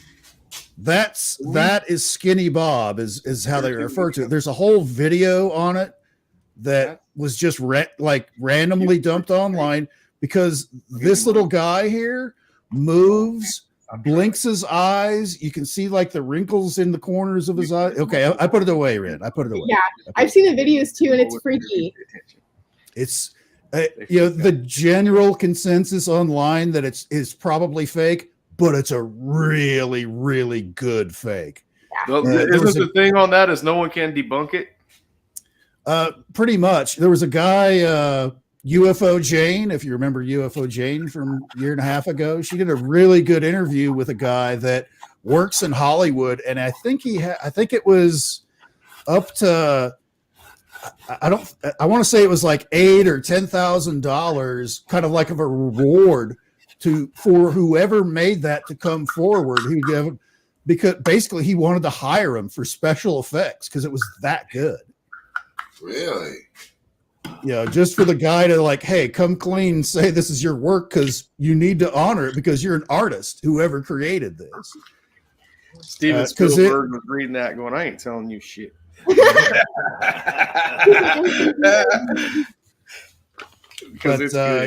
That's Skinny Bob. There were like 4 or 5 other videos that were associated with it. There's no words in any of them. It's all old black. It's made to look like old black and white footage from like the 60s or so. With Fat Steve, but not Skinny Bob. Yeah, I know a Fat Steve. He's cool shit. Silent Bob. Shout out, Steve. What's up, Steve? Oh, my boyfriend just gave me this like French roll, and I thought it was gonna taste like French bread, and it tastes like, I don't like sweet stuff. So when bread tastes sweet to me, I don't like it. And it was just like some sweet bread, and I was like, why? Why is this bread that's sweet? I'll put butter and sugar on bread. I'm not big on bread or sweets.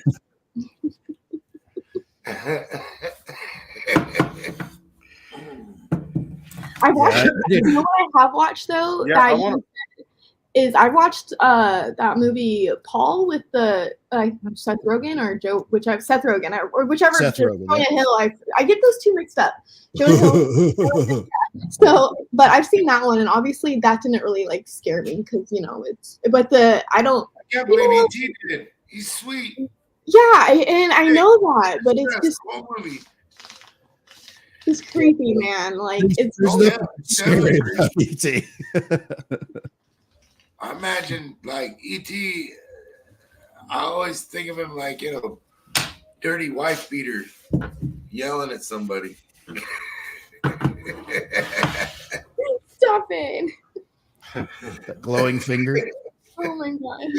Get over there and take out that trash. End of your finger has to glow to do it. I'll give you an ouch. Don't do it.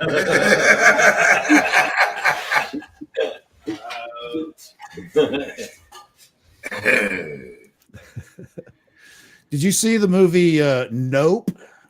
N-O-P-E? Oh yeah, I have. But that wasn't like I don't consider that like an alien. Like I do, Yeah, but I don't. it really isn't. The commercials and everything, the lead up to it, you kind of get the impression that that's what, because it certainly looks like a flying saucer when you see it in the one scene. But yeah, and even like the fear with it didn't have like that fear of like aliens. You know what I mean? But I haven't seen that. I know like Hulu came out with a new one for like Halloween, and that was super scary. And my boyfriend, he was like, "Let's watch it for Halloween," and I'm like, "No, I'm not doing that." It's too real. It looked real creepy, so I haven't seen that. But Nope did not seem like a scary movie to me. And I actually did see obviously I didn't see a flying stingray, but I saw something like flying in the sky that was like white and like weird. So I kind of saw something like that, and I didn't die. So like that movie didn't scare me. didn't get sucked up into it and slowly digested like a Nope. Dude, I don't watch scary movies, Ren, and it was funny because when I was on the show with Jess Rogie, on Jess Rogie's radio show, she asked me what was my go-to Halloween movie, and I started laughing. And she goes, "What?" I told her Boo 2. She goes, "What the hell is that?" I go, "Tyler Perry's Boo 2, man." Yes, Rogie escaped the simulation rate. Check it out. That's so cool. You have it right there. Shout out to Jess. Buddy, go lay down with Holly while she lets you. That's me though. I will not watch any scary movies at all. Regular horror type movies, with the slasher kind of things, I'm not amused by. I just think they're dumb. And usually most of those kind of movies, and even like Nope is one of them where I'll watch the movie. It's like, okay, what would I do? I wouldn't be doing whatever the fuck they're doing because that's stupid. And they're going to die. Yeah.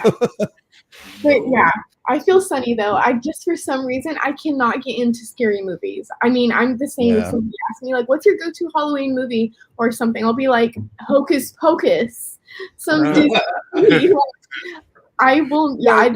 We have like all that Halloween horror nights, at Universal Studios. And and all of my friends have gone to those. I will not do that. I don't like. I could not trust myself to go through one of those walkthrough type haunted houses. I know, but just by reflex that I'd be punching the shit out of somebody. I worked at one of them. One time, what? How was it? I'm hella big, and I wear overalls and hillbilly shit anyway. So all I did was took my regular clothes and kind of jacked them up, dumping fake blood on me, and gave me a chainsaw and said, "Scare people." I was like, "Yeah, that's fun." Now, admittedly, being the person that scares other people, that actually would be hilariously fun. It was great. I had a chainsaw with no chain on it. So I'd rev it up, ring, ding, ding, ding, ding, ding, ding. And I had a jumper cable, one side hooked to my chainsaw, and the other side hooked to like a little fence that had me caged in, and various little shit on the outside that I had it wired to, so I could stick the saw out through and reach out there, try to get them and make it spark when it hits something out there. But yeah, pretty neat. That's so cool. Did you get paid The- too? Like, did they actually pay you? Oh, I didn't get it. They gave me a bunch of free passes. Oh, You get a hot Stuff dog. like that, man. It didn't matter. I was having a good time. There was all Yeah. kinds of good-looking broads there. I follow a guy that lives around Orlando, and he goes to all the different parks there around Orlando. And they spent most of October there in Universal Studios because they have they have like several different like haunted house type things. And where all those things are located, because there's like the main little walkways, like it's like a streets that they go through there. You have to, if you don't want someone to scare you, you have to walk on the sidewalks way off the side. If you walk in the middle, they will walk right up to you. You know, but they're like dressed like regular people, but they got like zombie, like fucked up shit on their face, and they're walking right up next to you, and suddenly like, yeah, as they walk next to you, like, Dude, yeah. I've been to San Francisco before Pier 39 burned down, and as you're walking up to that place, you see all the chrome painted guys out there doing their thing, you know, people walking around. So you're really distracted by that shit. What you don't see is this dude crouched down by everywhere with a bush on. He's got just a bush costume on, and when you walk by him, he jumps out, and that'll scare the shit out of you. Because yeah, you're in a very strange place. I'm going to tell you right now, if you're at Pier 39 in San Francisco, you are in a strange place. And It's like Fremont Street. yep, you'll just be walking by. You won't even recognize it because it's just a bush. And then it not realizing there's a bush growing out of the cement, you know, and then it's The bush is wearing Nikes.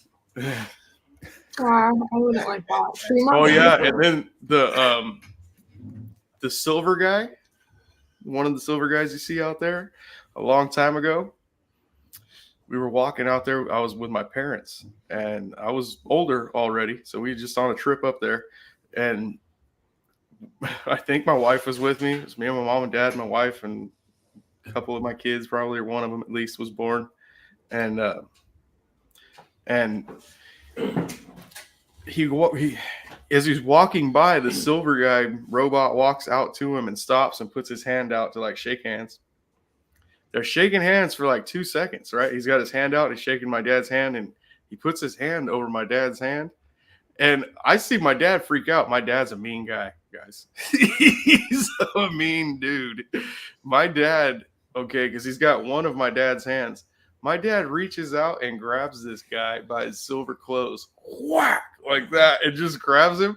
And the guy puts his hands up, and my dad's wedding ring falls out of his hand. He took the wedding ring off my dad's finger, and my dad felt it, and he just grabbed him so he couldn't run away. The guy dropped the ring and then ran away, left his little silver box there and everything, and just took off, bolted. He was gone. Yeah. Those guys are super.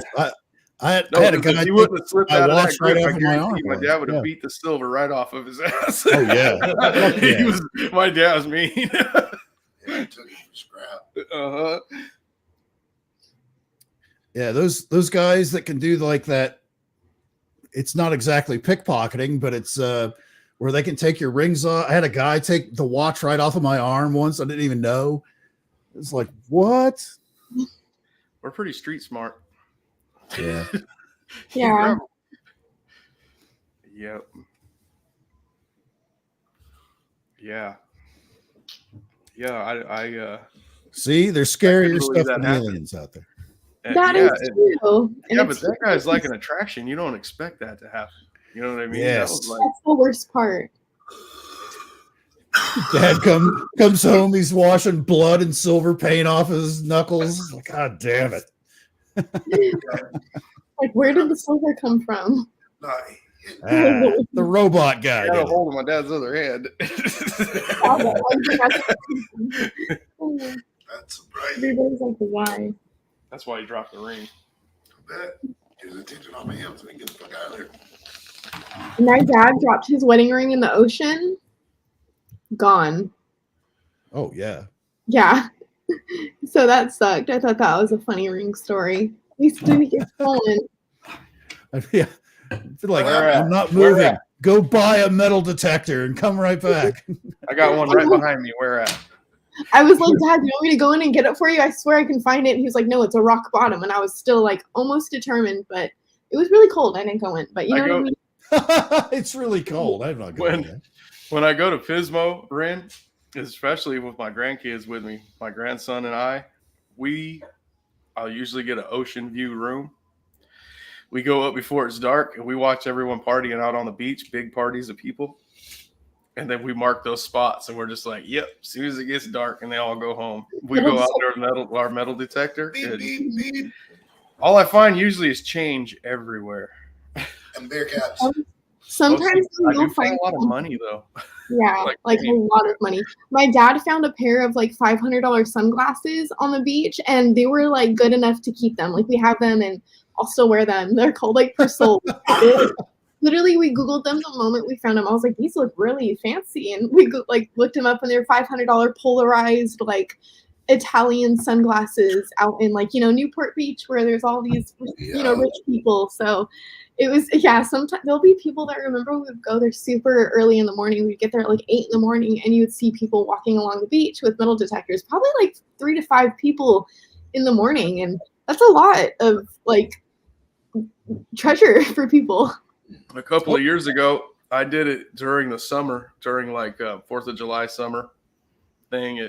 I metal detect out by the beach. That Shaver Lake has a couple of beaches, so I'm metal detecting this beach. I hear people as I'm walking by. Son of a bitch. He's metal detected. I never thought of doing that here, because they see me digging stuff up and I'm finding lures and everything. So it's cool as hell.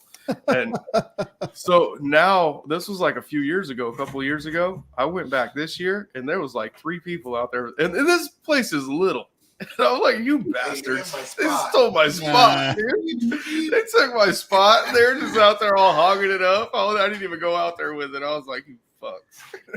Have you ever seen those guys with the metal detectors in Florida off the Gold Coast there? Yes, they make some money.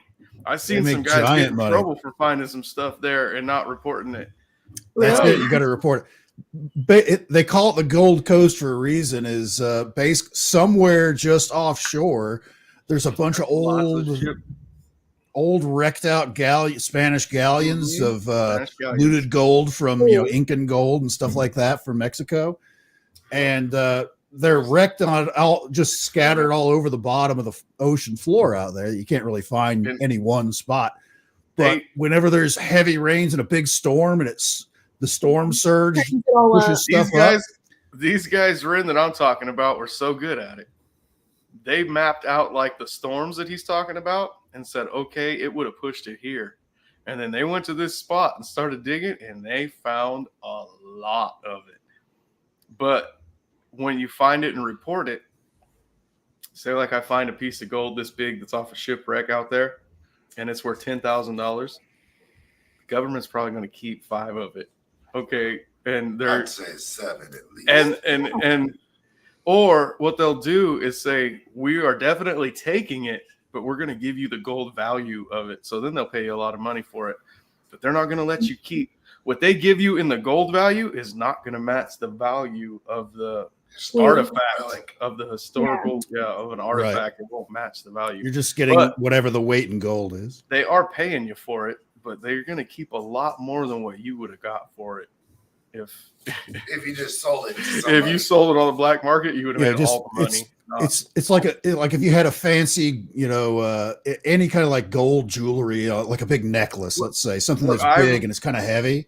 Yeah. It has a higher monetary value just as a piece of jewelry versus if you just paid just whatever the weight of the gold was, which is what I've seen too of the guys that got caught was buckets of shit that they found. It wasn't like they found a few pieces, guys. These guys, with those big storms stir that stuff busted. Yep. Jeez, I would not have thought of that. Obviously, that's crazy. When people do stuff like that, though, it kind of makes us feel like our government is so incompetent with the things that they have lost. Because how can like normal people go and find that? Like that's untrustworthy. They lose it. They don't really lose it. Untrustworthy. Yeah. Yeah, those people It's didn't not trust them, so they did incompetence, it it's- themselves, and they got in trouble. But we do need to report that kind of stuff, guys. Like, I've been bragging for a while now, and I think it's still closed. It says it's closed. The area I found where Zorro's caves, I mean, not cave, but hideout is. Yeah. Oh, I told too much already. I'm surprised you said that much. I found the spot, guys, and I want to go out there and find an old rapier sword. That would be, but see, that's something I would report. And then they would say, why are you even here if it's closed down? And I'll tell them because I'm tired of waiting for you to open it up. And then I'm going to get in some kind of trouble. But to me, it's almost worth it. And I'm thinking about doing it pretty soon. Well, And it's not far from me. We're talking 3-hour drive or Well, we something can like put a that. few in the 4-hour Jeep. drive. That we don't report. well, I want to go. Like, that would be so fun because The only person I've invited on that is Josh Gates. and Papa Willie. No, you're still invited when I go. You guys could go. It's a hell of a fucking climb, though. I already know that. But Physical climb, like I have to be walking. no, it's gonna be. I've got it mapped out good because there's a road that goes close to it, and then I found some trees on Google where I can put my truck and no one will see us for a while, and then we can finish the walk. And Donnie knows my truck will go straight up just about anything. Yeah, I remember that video you put going up that rock. That was nuts. I blew out my shocks, I think, by the way, Sonny. I was You going to what? tell you. I think I blew out like my shocks. Oh, on the car? Yeah, in my car.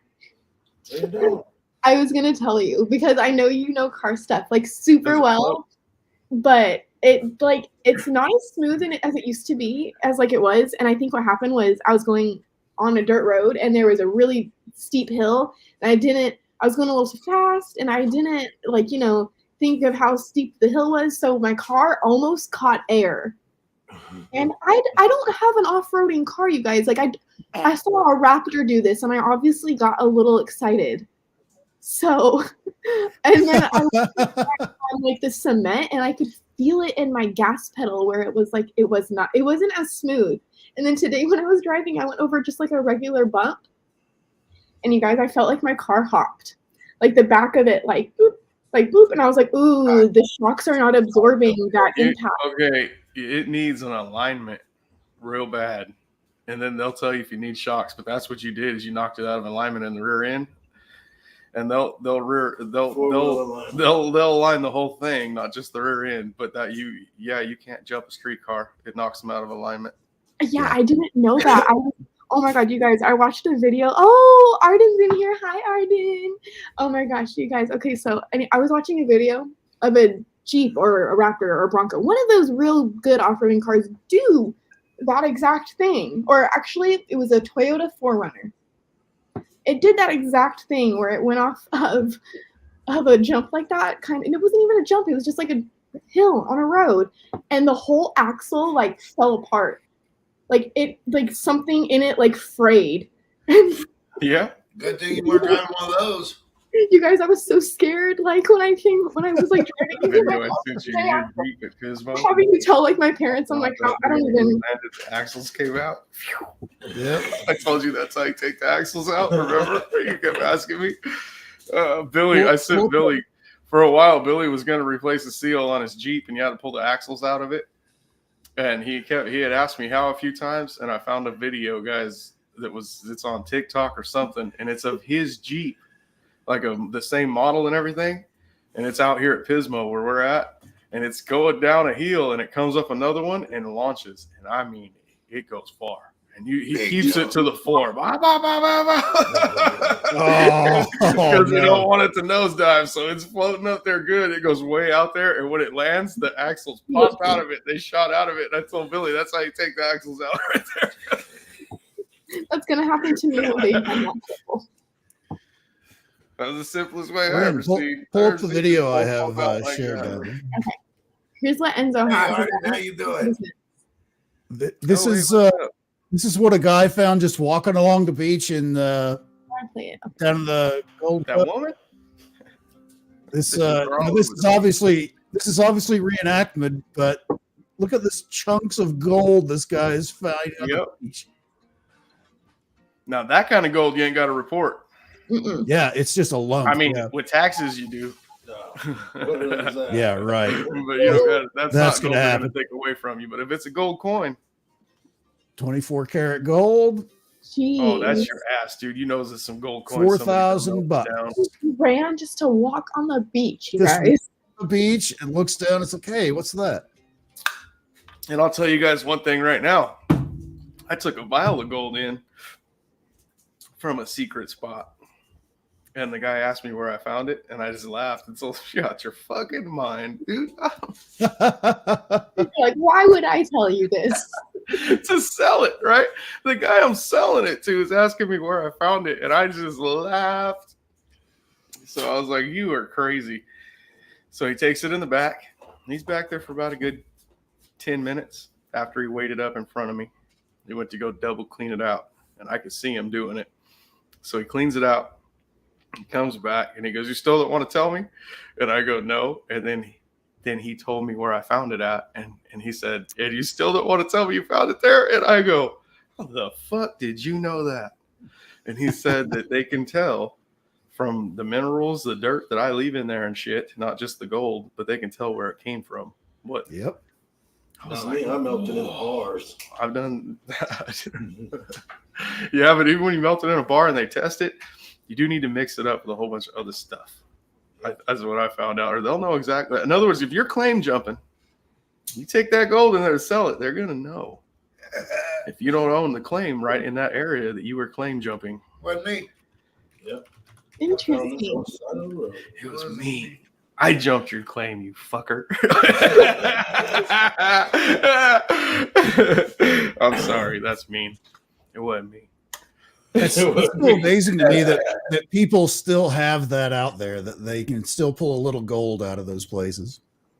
A lot. There's a lot of gold still. Where I go and do Yeah. it, Every it's time. claimed, but the guy don't give a shit. Every time. I have been told, though, if you find a whole bunch of gold, like a big ass chunk of gold, like, then you gotta have to give me half. That kind of stuff, you know. But yeah, you find enough up there if you know what you're doing to make it worth your while. The only suggestions I've got so far on it is Dawn, because it's a Delta 9 pipe, and it says Delta on there. Who are you talking to? Delta Dawn. Put it back up.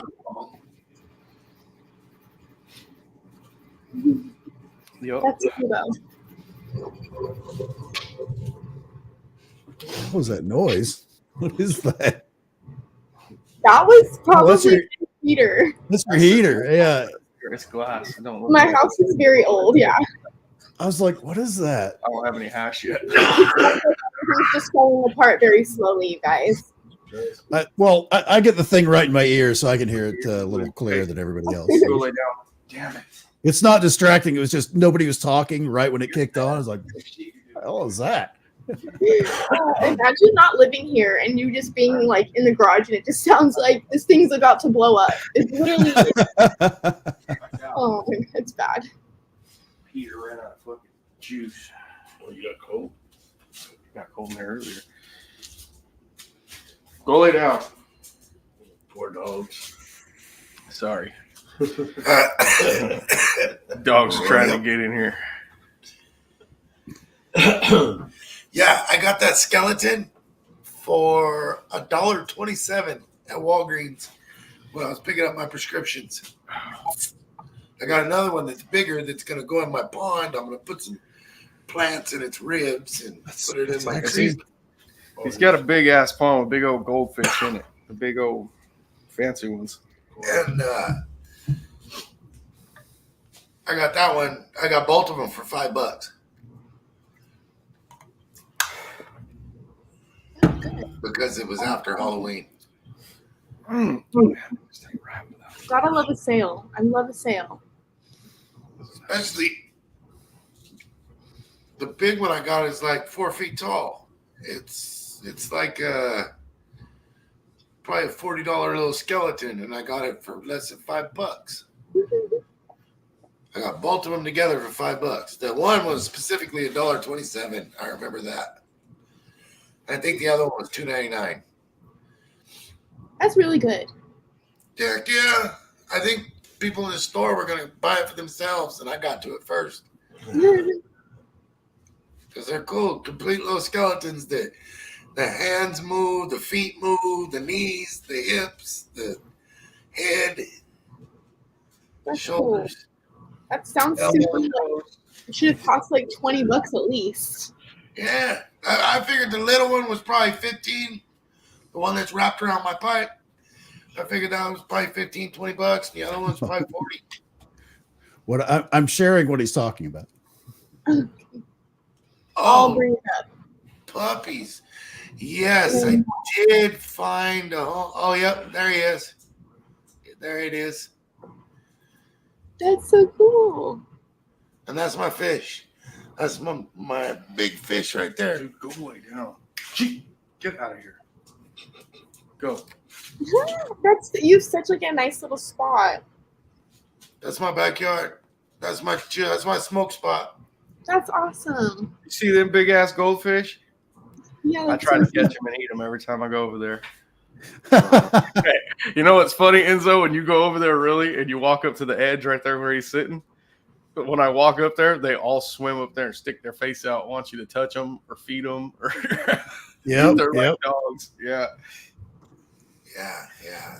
It's pretty neat. I like it. I Hey, spent a lot of time They're out big. That The one you picture were- don't do them justice, that you were guys. They're like a saying. foot long. They're It's big. hard to photograph. Is that the one I gave you? The little one? all the koi out there that I have. You gave me. No, I'm at the baby. Is that the one you were trying to picture today? Uh-huh. The blue one's not Look at there this no more. Yeah, you've given me all the koi. That He I had have. one like that, Enzo, that was blue, and that thing's fucking awesome. It had a Oh, zipper. look at on it. the puppy. Yeah, that's half Cane Corso and half Holy- Pit bull. American Bulldog. Oh, I love it. They're all pit. I'm a dog. That's their drinking water. Really? They drink out of the koi pond? They know not to eat those fish. Oh yeah. Yeah, they don't mess with the fish. The fish will come up and like eat the dog food and the slobbers on their jaws when they get up there. Oh, so it's like a give and take relationship they have. Sure. The fish know that they're going to get at least a little bit of food if they let the dogs drink some of their water. Everything out there has a It's symbiotic relationship. It's its own ecosystem. Oh, here's another one. And so I've got that. Oh, people do that. And my koi pond is actually an old hot tub from like the mid to late 60s. Yeah, You that's like- an old orgy tub.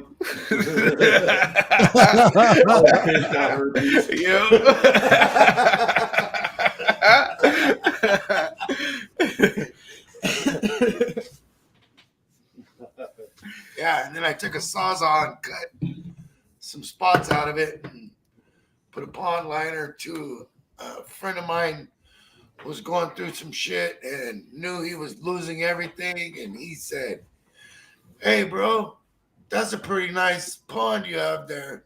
I have one that I'm getting ready to lose. You want it?" He pulled it up out of the yard of the house that he was getting ready to lose and dropped it off at my house one day, and I cut the sides out of my hot tub and made a little waterfall go down into the other one, and then pump my That's water pretty cool. from the bottom pond through my filtered barrel, and then waterfall back into the top pond, then down the creek and back into the bottom pond, and so forth. How old is that big koi that's in there? Ooh, About 10. is that it? Dang. Wow. 10 How years? old do they get? Yeah, it's about I think he's 15. about 15. About Do you 15. know? About 15, he says. Yeah, about 15. 15 years old? Wow. Yeah. I didn't think those things lived that long. Oh, they live forever. Dude. That fish is so cool. They'll live like 200 years, they say. If they're What? taken care of.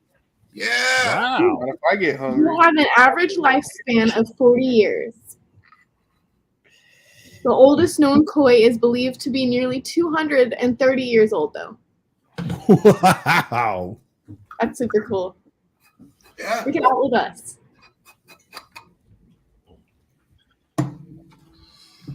yeah, that's a long damn time for a fish. I like my fish. I like my Yeah, dogs. that's cool. Could he live through the deep fryer? Isn't there other? Don't you got a crappie in there still, or a bluegill? I haven't seen him. I've been looking. I seen him the other day, Bill. Oh, Really? did you? Yeah. I haven't seen him. I've tried He to hides feed him and out, everything.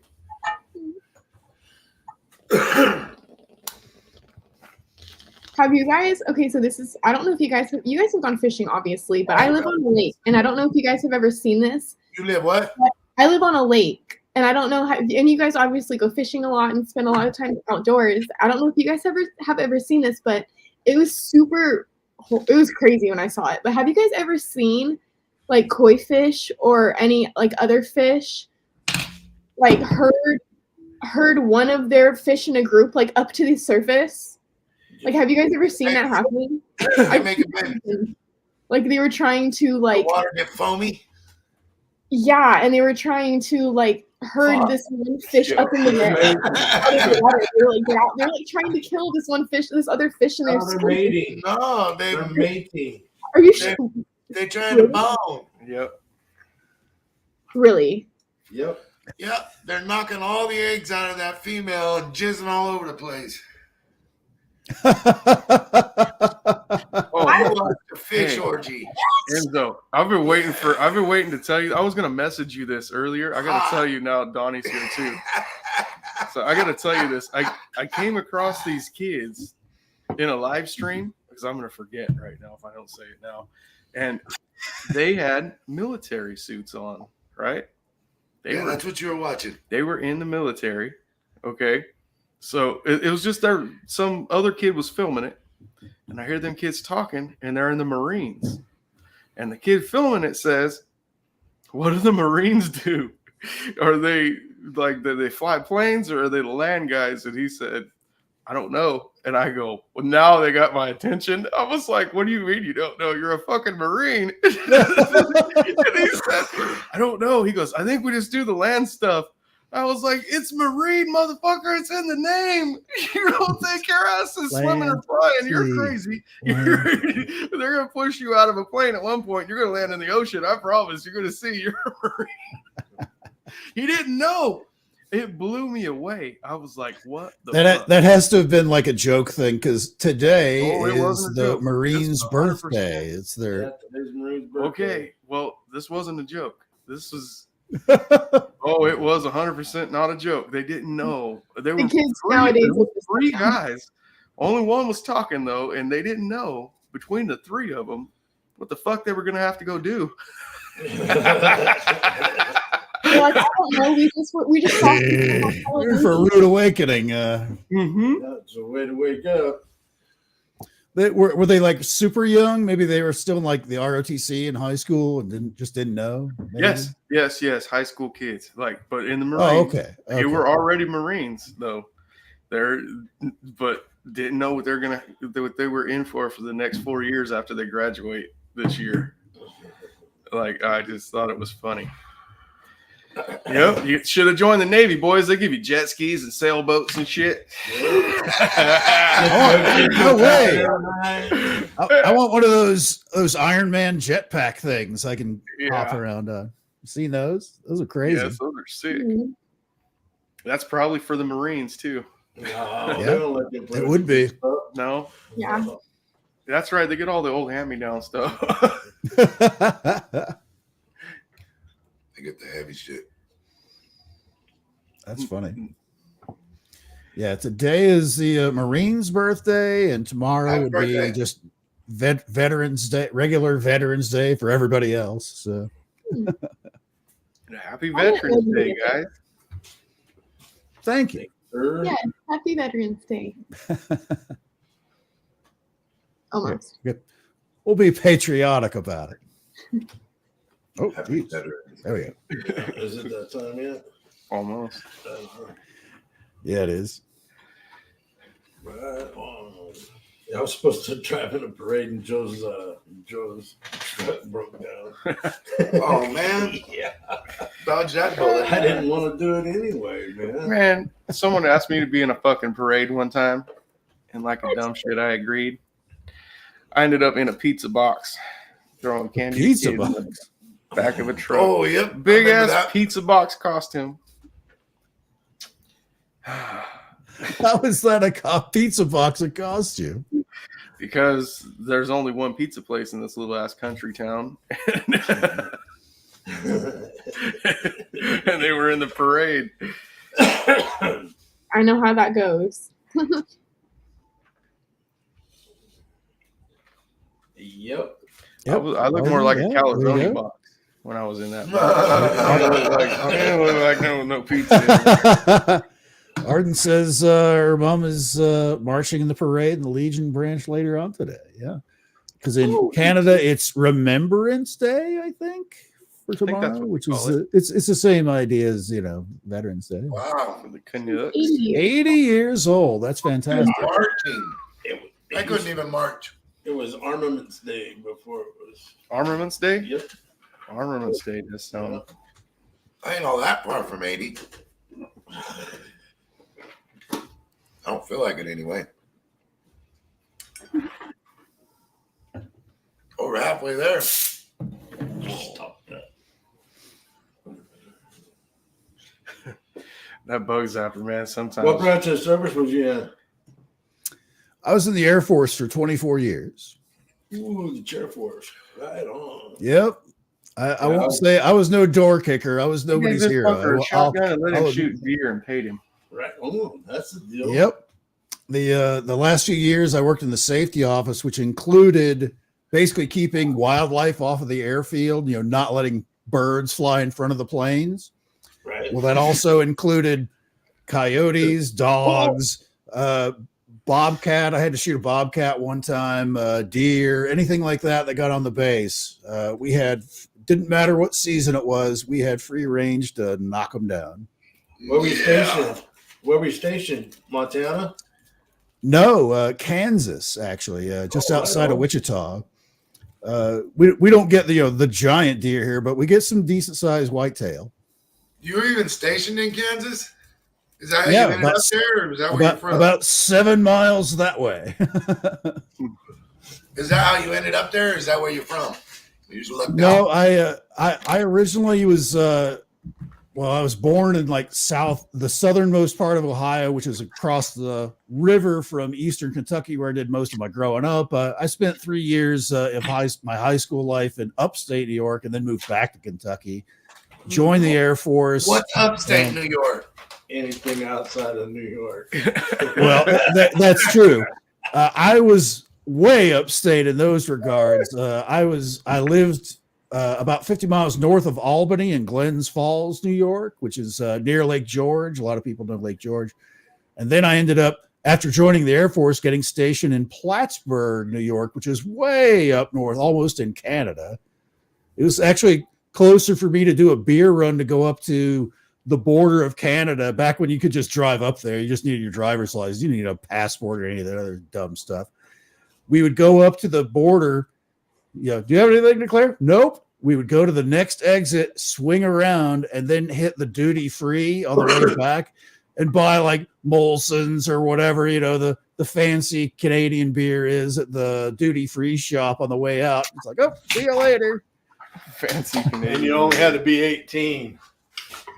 Yep, that's exactly right. Only had to be 18. They actually, at the base we were at, because of that, they actually had a 18. You didn't have to be 21 to drink on the base because they didn't want people driving up to Canada and getting blasted and trying to drive back.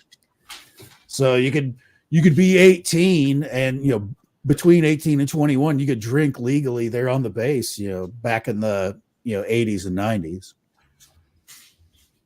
Yep. Yeah, I know when I had to live in Washington for a while, and I would run across Canadians there, They're all nice, but the I think it was a problem back then. Kids crossing over the border, we didn't need IDs we didn't need passports. So once you got there, you could drink in certain places. Came back, they would throw a fit about that. I remember that being a thing in school. And schools there, guys, are so different. If you wanted to smoke, you just went into this smoking section of the school. The high school had a smoking section where kids would go smoke, and then teachers and everything would be out there with them smoking, and then they'd go back to class. It was strange, man. Yeah, in Washington State. Yep. I went to Timberline High. Different. And then I had to leave because they found out I was from California, and there was a Samoan gang there that didn't like me, and they were going to kill me. So the school actually wouldn't let me come back. It was sweet. See, I didn't have to go to school. I was where I was on the Quebec side, so you had all the French Canadian folk over there. That's a whole other brand of animal over there. I just got that from Wounded Warrior Project type thing through Vast in Maine. A deer hunt in Maine. It was pretty cool. Oh yeah. Yeah, I whipped my shot, missed the deer. I skinned him across the front of his chest. Just knocked all the hair off his chest. Oh. It made me wanna. And the bad thing is, I was Navy and I was up there with a bunch of Marines, so that didn't go over well. Oh God. Lucky I went there calling yardage. Yeah, when I was I had this rickety old grandpa's Remington 870 that I had to use. It had to have been easily a 70s era gun. The serial number began with a 0. I don't know how old that makes it, but it was an early model. But after a little bit of oil, cleaned it up a little bit, man, that was great. And where I was shooting was around a lot of the place where our wooded area on the base was around the munition storage area. So I couldn't use any kind of like high caliber rounds or anything like that. So I was restricted to just slugs and just plain straight bore barrel. I had a straight barrel, long barrel on it, and just regular old slugs. I got kind of good at it. I actually did pretty well with it, but it was still a challenge. And we had a program here in Kansas that even out of season, we had a deal on the base with the Kansas Department of Wildlife and Parks that, approve all of your, game tags and stuff like that. That anything we shot any time of year, there was a local place we could take all the deer and donate it for the Kansas Hunters for Humanity, where they'd dice it all up and it would go to like homeless shelters and places like that all around Kansas. So it wasn't like we had our own rod and gun club on the base and we're just out there hooting and hollering and shooting up the joint because we could. Everything that we did went to some other program. It wasn't, I wasn't stocking my freezer, at the end of the day. I wasn't doing it just for me. So not saying I didn't get a little bit, but there was 99% of it went to that stuff. So I felt that was us giving back. You ever get to shoot any birds in front of the plane? Actually, yeah. Actually, the craziest thing, I had You're a little behind go, on that shot. I bet the pilot's pissed. I had to go. I got a call from the tower because the way it worked for me is the aircraft calls the tower calls me, kind of a thing. I never really spoke directly to the plane. What I could have, but I didn't.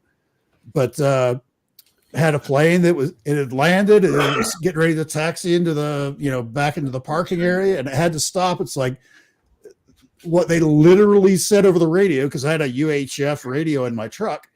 It was like, there's some kind of creature in the middle of the taxiway and I don't want to drive over it.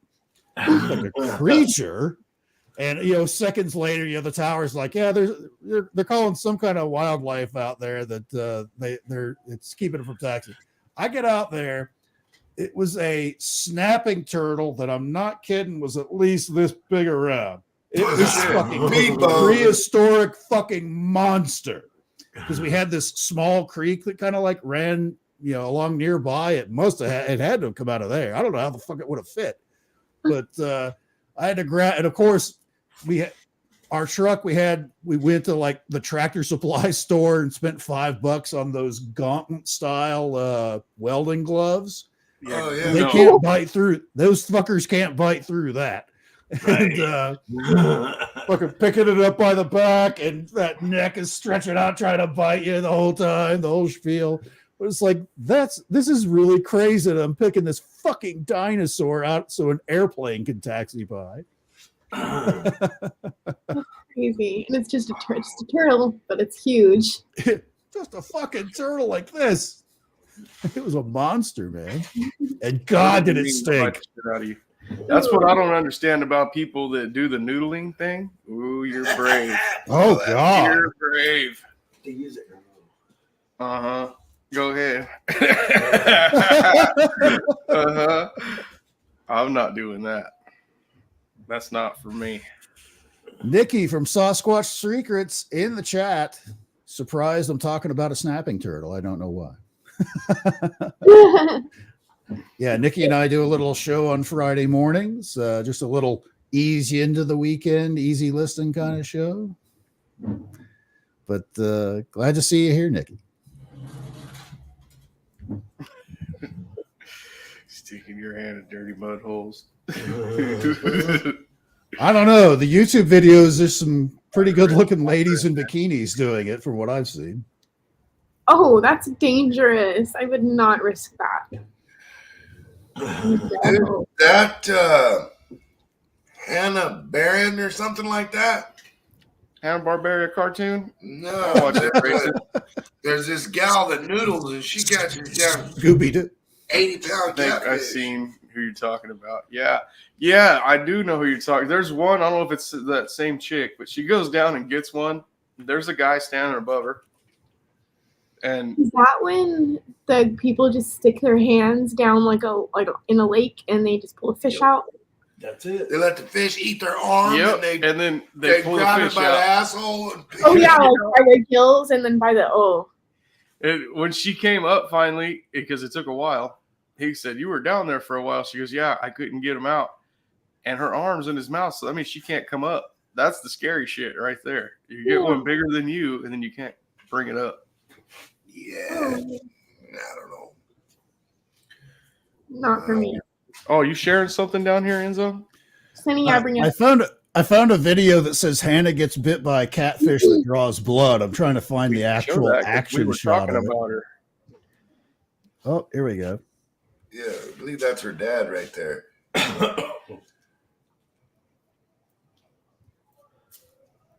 No, that was her. She was just stuck underwater again. She was under the water. Look at that fucking monster. Oh, all right. No hat on. I believe that's her dad. Dude. It's gonna stab her. They don't have hard pokies on there, I've been told. Oh, here they do. They'll stab the shit out of you. They're not sharp. I caught that 45-pound blue cat with Tommy doing that crap. And did she punch like a hole and it's Gill slit. It bites her, and then she grabs its gill instead of letting go in its stomach.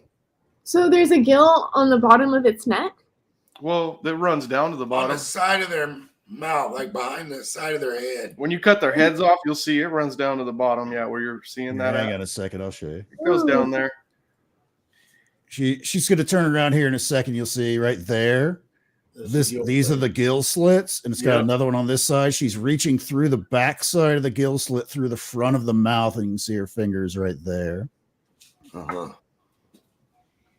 Cassie's like, what a badass. And I'm like, that is, honestly, I could not.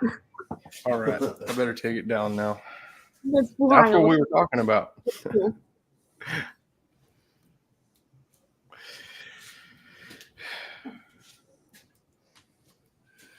So yeah, that man, was another Facebook person that I didn't know was famous that I just talked to a long time ago, and then I seen her ass on TV. He told me he was talking to some dude from Letterkenny and didn't know what it was. And then he told me who it was, and it's the main guy. And I go, dude, you need to look Letterkenny up. It was when it first came out, and he didn't know. I was hooked on it already. The first season, I was hooked. And so he's seen it a few times, and he's like, that dude's fucking hilarious. And I go, I know. He's funny as shit, man. And then they're pretty famous now. All right, cuz I gotta go. All Good to right, meet man. you guys. Time to go. Let me out. Take it All right, easy, I'm Donnie. I gotta mute this Yeah, again good. real quick. Good meeting you guys. Take it easy, Donnie. Bye. That's so cool, though. I wish I had friends where I could just like be like, "Hey, come over and come in the show with me." But I mean, it's cool though because we all kind of live in a small town, but we're all so separated. But it's all Right. so similar. You know what I mean? Because Sonny was saying how he has we have a parades too in our little community. And we have one pizza place, you know, so they'll like be in the parade. So I totally know how that is and everything. That's so funny. I love how connected we all are, kind of. That's the thing with small towns. It's everybody knows everybody, and you're like help each other out. That's great. The thing is, I though, mean, nobody has gotten famous though that I can recall. Like how Papa Willie can talk to somebody that he's known for so long and they've become something. That hasn't happened yet. Maybe with me, but not yet out here. What are you talking about? You were at the executive producer of the Chop Shop. I don't see what the big deal is. That's super famous. Thank you. Yes, I'm getting up there. Oh, Sonny's back. Here he is. Unmute I'm yourself. sorry, There you I go. forgot I was muted. And he's I seen finally a picture of back. me. My daughter's birthday last year. That's when I cut it down to a goatee and started letting it grow. It used to be the little beard. So that took a while. I burned About it a a year. couple times barbecuing. Hey, That's It's good. very flammable. Hey, it happens. It is. you have to light a hot I, water heater and it'll burn some hair off your face. When I originally retired from the Air Force, I was working as a DoD civilian, basically in the same office. And to distinguish that I'm no longer in the Air Force, even though I was working in the same office, I started growing a goatee. It got reasonable So length, much for so many years. That's awesome. and I was smoking cigars at the time, but it was kind of windy, so I was kind of doing one of these things to light it, and it caught the whole thing on fire. I was like, "Oh God, drop and roll." It's like, yeah, I'm shaving this off because I look like a burn victim. So My first incident, I was in my car with some girl in the back of a bar getting ready to smoke a joint. It was cold. I do the same thing. And we're inside the car, but still I go up to shield it. And when I did, I kind of looked over at her as I lit it, and I could see the reflection of the flames off of everything inside the car. Like everything lit up, and I was like, oh. And I was like, did you tell? yeah, She said, a little bit on no, the it left looks side. great. When I got home, half of this fucking thing was gone. Yep. That's actually an old survivalist trick. Is if you can't get your fire started, use a little hair. You clip some of your hair off and put that in there. Huh, it's smart. Yeah. Or dryer lint. Yep, dryer lint's excellent for starting fire. Bag of Doritos. Pack of There's a whole Doritos. bunch of shit. I'll tell you right now, if you're one of those innovative dudes like me and you like to carry a 9-volt, some steel wool, so you can light your fire, don't carry them in the 9-volt and a steel wool. You can definitely start a fire that way. Don't carry that in the same pouch. Yeah, you don't want that in the same pocket. It'll end quickly for you. Once it starts, it don't stop. Yep. Because you see the 9-volt. Yeah, never I'm mind. glad there's only 4 people in here watching that right now because there's only going to be 4 fires tonight because everyone's going to go try. Guys, I'm telling you, use a little piece of steel wool if you're going to try that with a 9-volt battery. There's There's videos out there. There's videos out there on YouTube that you can look up. Yep. Because you literally just take your pile of steel wool and you just kind of rake it a little bit. It's like, whoa, it's gone. Mm-hmm. It goes up quick. I don't think I've ever done that.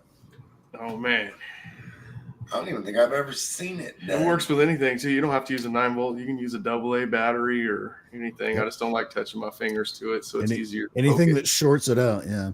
Yep. Science. And then you get flames or just get red?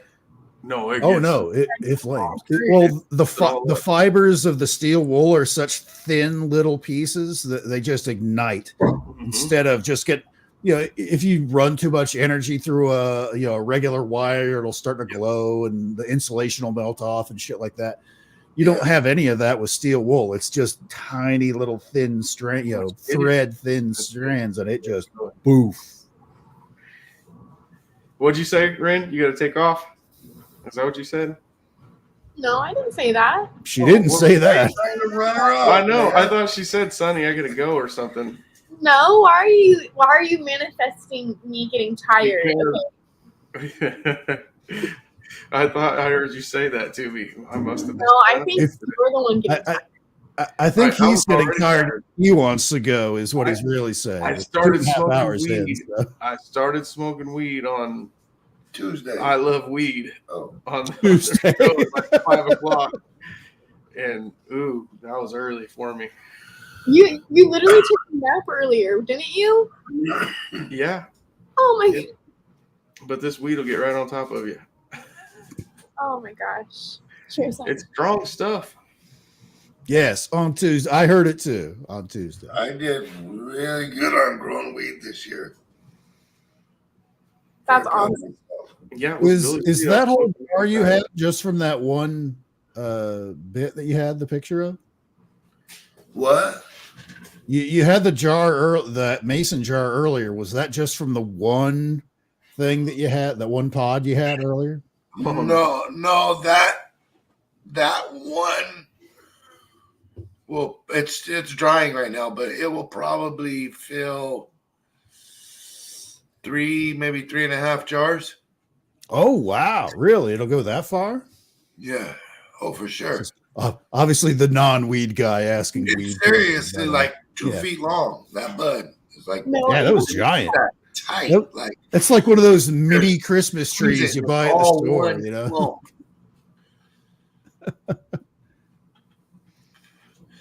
Yeah, that, and it'll shrink some as it dries and whatnot, but it's still going to be a whole bunch on that thing right there.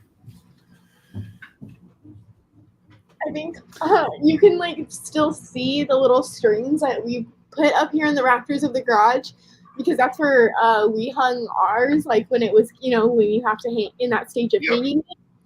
And you can still see the little, we didn't have strings, so we used holiday wrapping string, that's like Oh yeah, it's like glittery and stuff. Yeah. Ribbons, yeah. It's ribbon, so we use ribbons to hang it up there, and it worked. Hey, festive bud, yeah. Literally, so funny, you guys. And so now you just see the little ribbons that are. We just see. We didn't even untie or uncut how we did it. We just cut it across like a dumbass, and we left it up there. So there's just ribbon in the rafters of the garage. But that's funny that you say that, because I remember doing that, and it took so long. It was up there for weeks. Yeah, and here when I did it, Ren, the ceilings are they're sheetrock finished ceilings.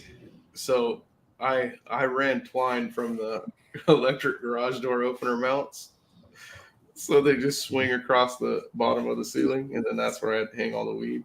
It stunk so bad in here. That's so funny. But your garage is pretty insulated, isn't it? Or is it just a garage? yeah. He's got a finished garage. It's like being inside the house Kind of. with a garage door on the wall. Yeah, that's the only part that makes it cold. my garage is not like that. It's like you used to see wood, The rounders, yeah. garage door. This house was built in like the 1960s, so it's a very old home. It has like super old shit. I'm a very old person. I was born in the 60s. Wait a minute. For a house, I mean, you know what I mean? And it doesn't really have like updates. Like the washer and dryer are right here next to me. I don't have updates. I was born in the 60s. Wait a minute. Tell me you don't wish your plumbing was a little upgraded.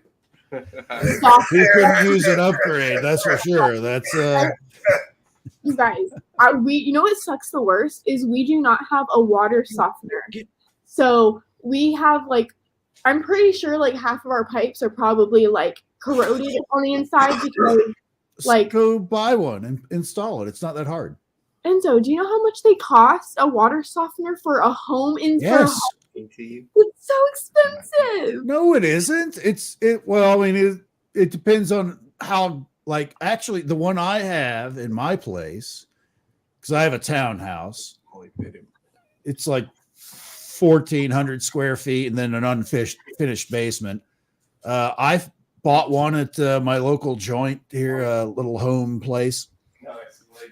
It's not just a water softener, it's also a water purifier kind of thing. It has the filters and all that stuff. So basically every faucet in my house is putting out the same quality of water like bottled water. Yeah. I'm showering in bottled water. Yeah. And that's like maybe $500 at the most. I live in the country and I live on well water. Yeah. Yeah, I guess well water actually, depending on what your iron is out there, well water I think fucking tastes great. Mine does. There's some places where there's a high iron content where it's just like sucking on a penny, but some of them like that out here. It's sometimes okay. So I have like a water filter just for drinking, and when that water filter expires, it tastes like a lemon. Like it's so gross. Sometimes when I don't give the dogs like their filtered water and it's just like from the sink, I'll wipe out their bowl and you guys, it's orange. There's like an orange tint to it because of how much. You're like it don't taste like sulfur. Go to Lowe's or Menards or someplace like Home Depot, someplace like that, and buy something. It's like that. No, it's like they're not that. No way. I looked it up. There's places here that the water, like Hanford's water, it tastes like rotten eggs. Smells like it. Yeah, It tastes sure. like A lot of sulfur. Yeah, and they got that orange tint to it. Mm-hmm. Yeah. You're lucky it don't smell like sulfur. Yeah. I feel like some mornings, low key, I feel like when I turn on the sink, it smells, and I hate saying that. And there's only 6 people in here, like Sunny said a few seconds ago, but oh my gosh, like you got like the moment Papa Willie, you said like I wish we had better plumbing or anything like that. I was like, you know me, yep, you know it with the old house because it is literally just an old house, and like a lot of the other homes all have updated things like that, and it's just I think that's why it's so expensive because we have such an old home. Because we looked into it, I looked it up. It was $1,000 with like this kind system, like whole house water filter, salt-free softener, $1,000. It's a lot. What do you think of the tankless water heaters? Actually, depending on whatever your water hardness and all that stuff like that. Actually, that's the way to go. That's the on-demand kind, right? Where I need hot water, and it automatically. That's the way to go. Would you suggest a small device per faucet? No. They make located device to control.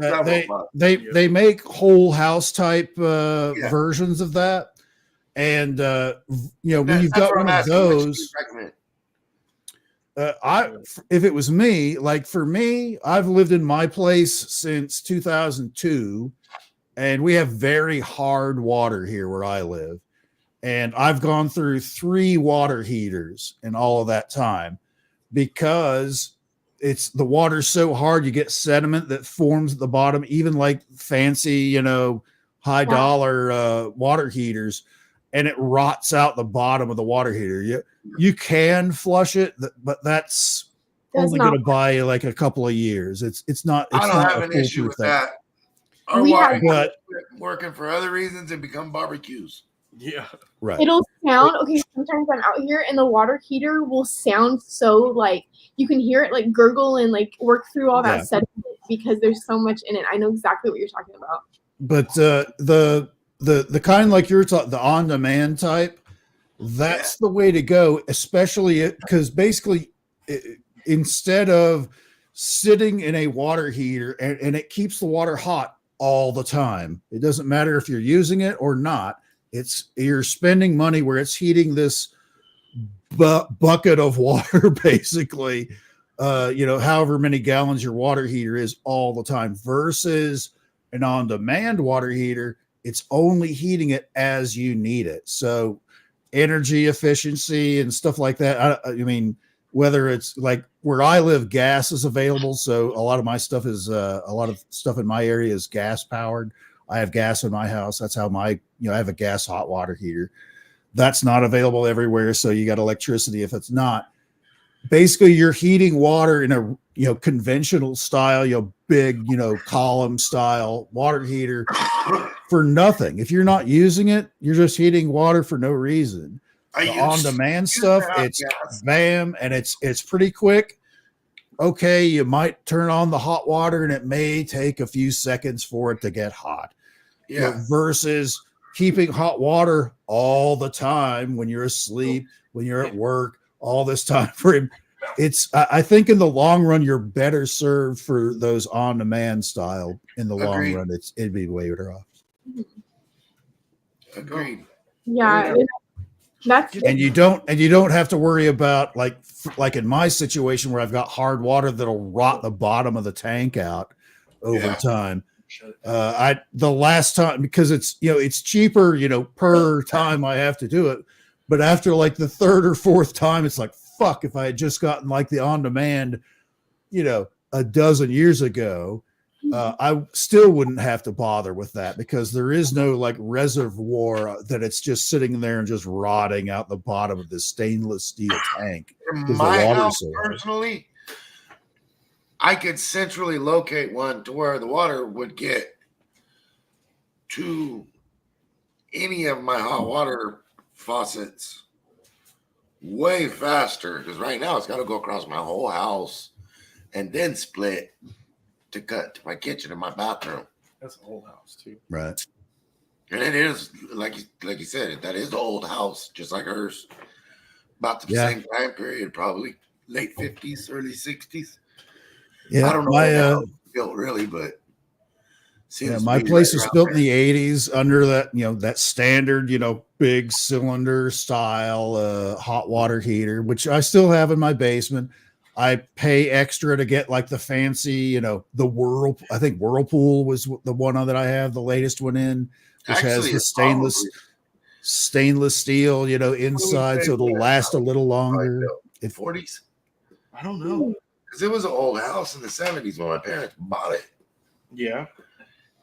Yeah, this is my parents' house too. But of course, usually it's the cost that's involved. It depends on how long you plan on living in your house. If you're only going to live in your house for a few years, just get the conventional thing and then pass the buck off to the next guy that buys it. If this is your forever home, you're going to stay there until you die. Get that on demand. It'll last you a lot longer. It'll cost you a lot less over time. It's expensive up front. It's pretty expensive, but compared to how many times you'd have to change out the water heater when the bottom of it rots out, or just the cost of heating hot water you're not even using. I priced them out. It's not that much more expensive. I'm gonna close it down. It depends. I haven't checked the prices on those in a while because and I'm not talking about any of the work. I'm talking about parts only. Oh yeah, sure. Water heater. Plummet. I had to that's go to pretty an easy. electric water heater, and I wanted to go to a tankless, but as I just stated, I don't own the house. So, hey guys, I'm gonna close the live side. We've been on for 2.5 hours. All righty. Okay. Bye everyone. we were talking about We've resorted down to plumbing talk, so I Yeah, this was just a hangout. But Yeah, thanks good night, for putting y'all. up with me, y'all. Bye, guys. Stopping by. Thanks for hanging out, guys. Yeah, I'm getting cold too. Oh, Oh, yeah. wait. It's freezing. I have a That's heater. what this is for. This warms you up. I know I need that right now. You need more.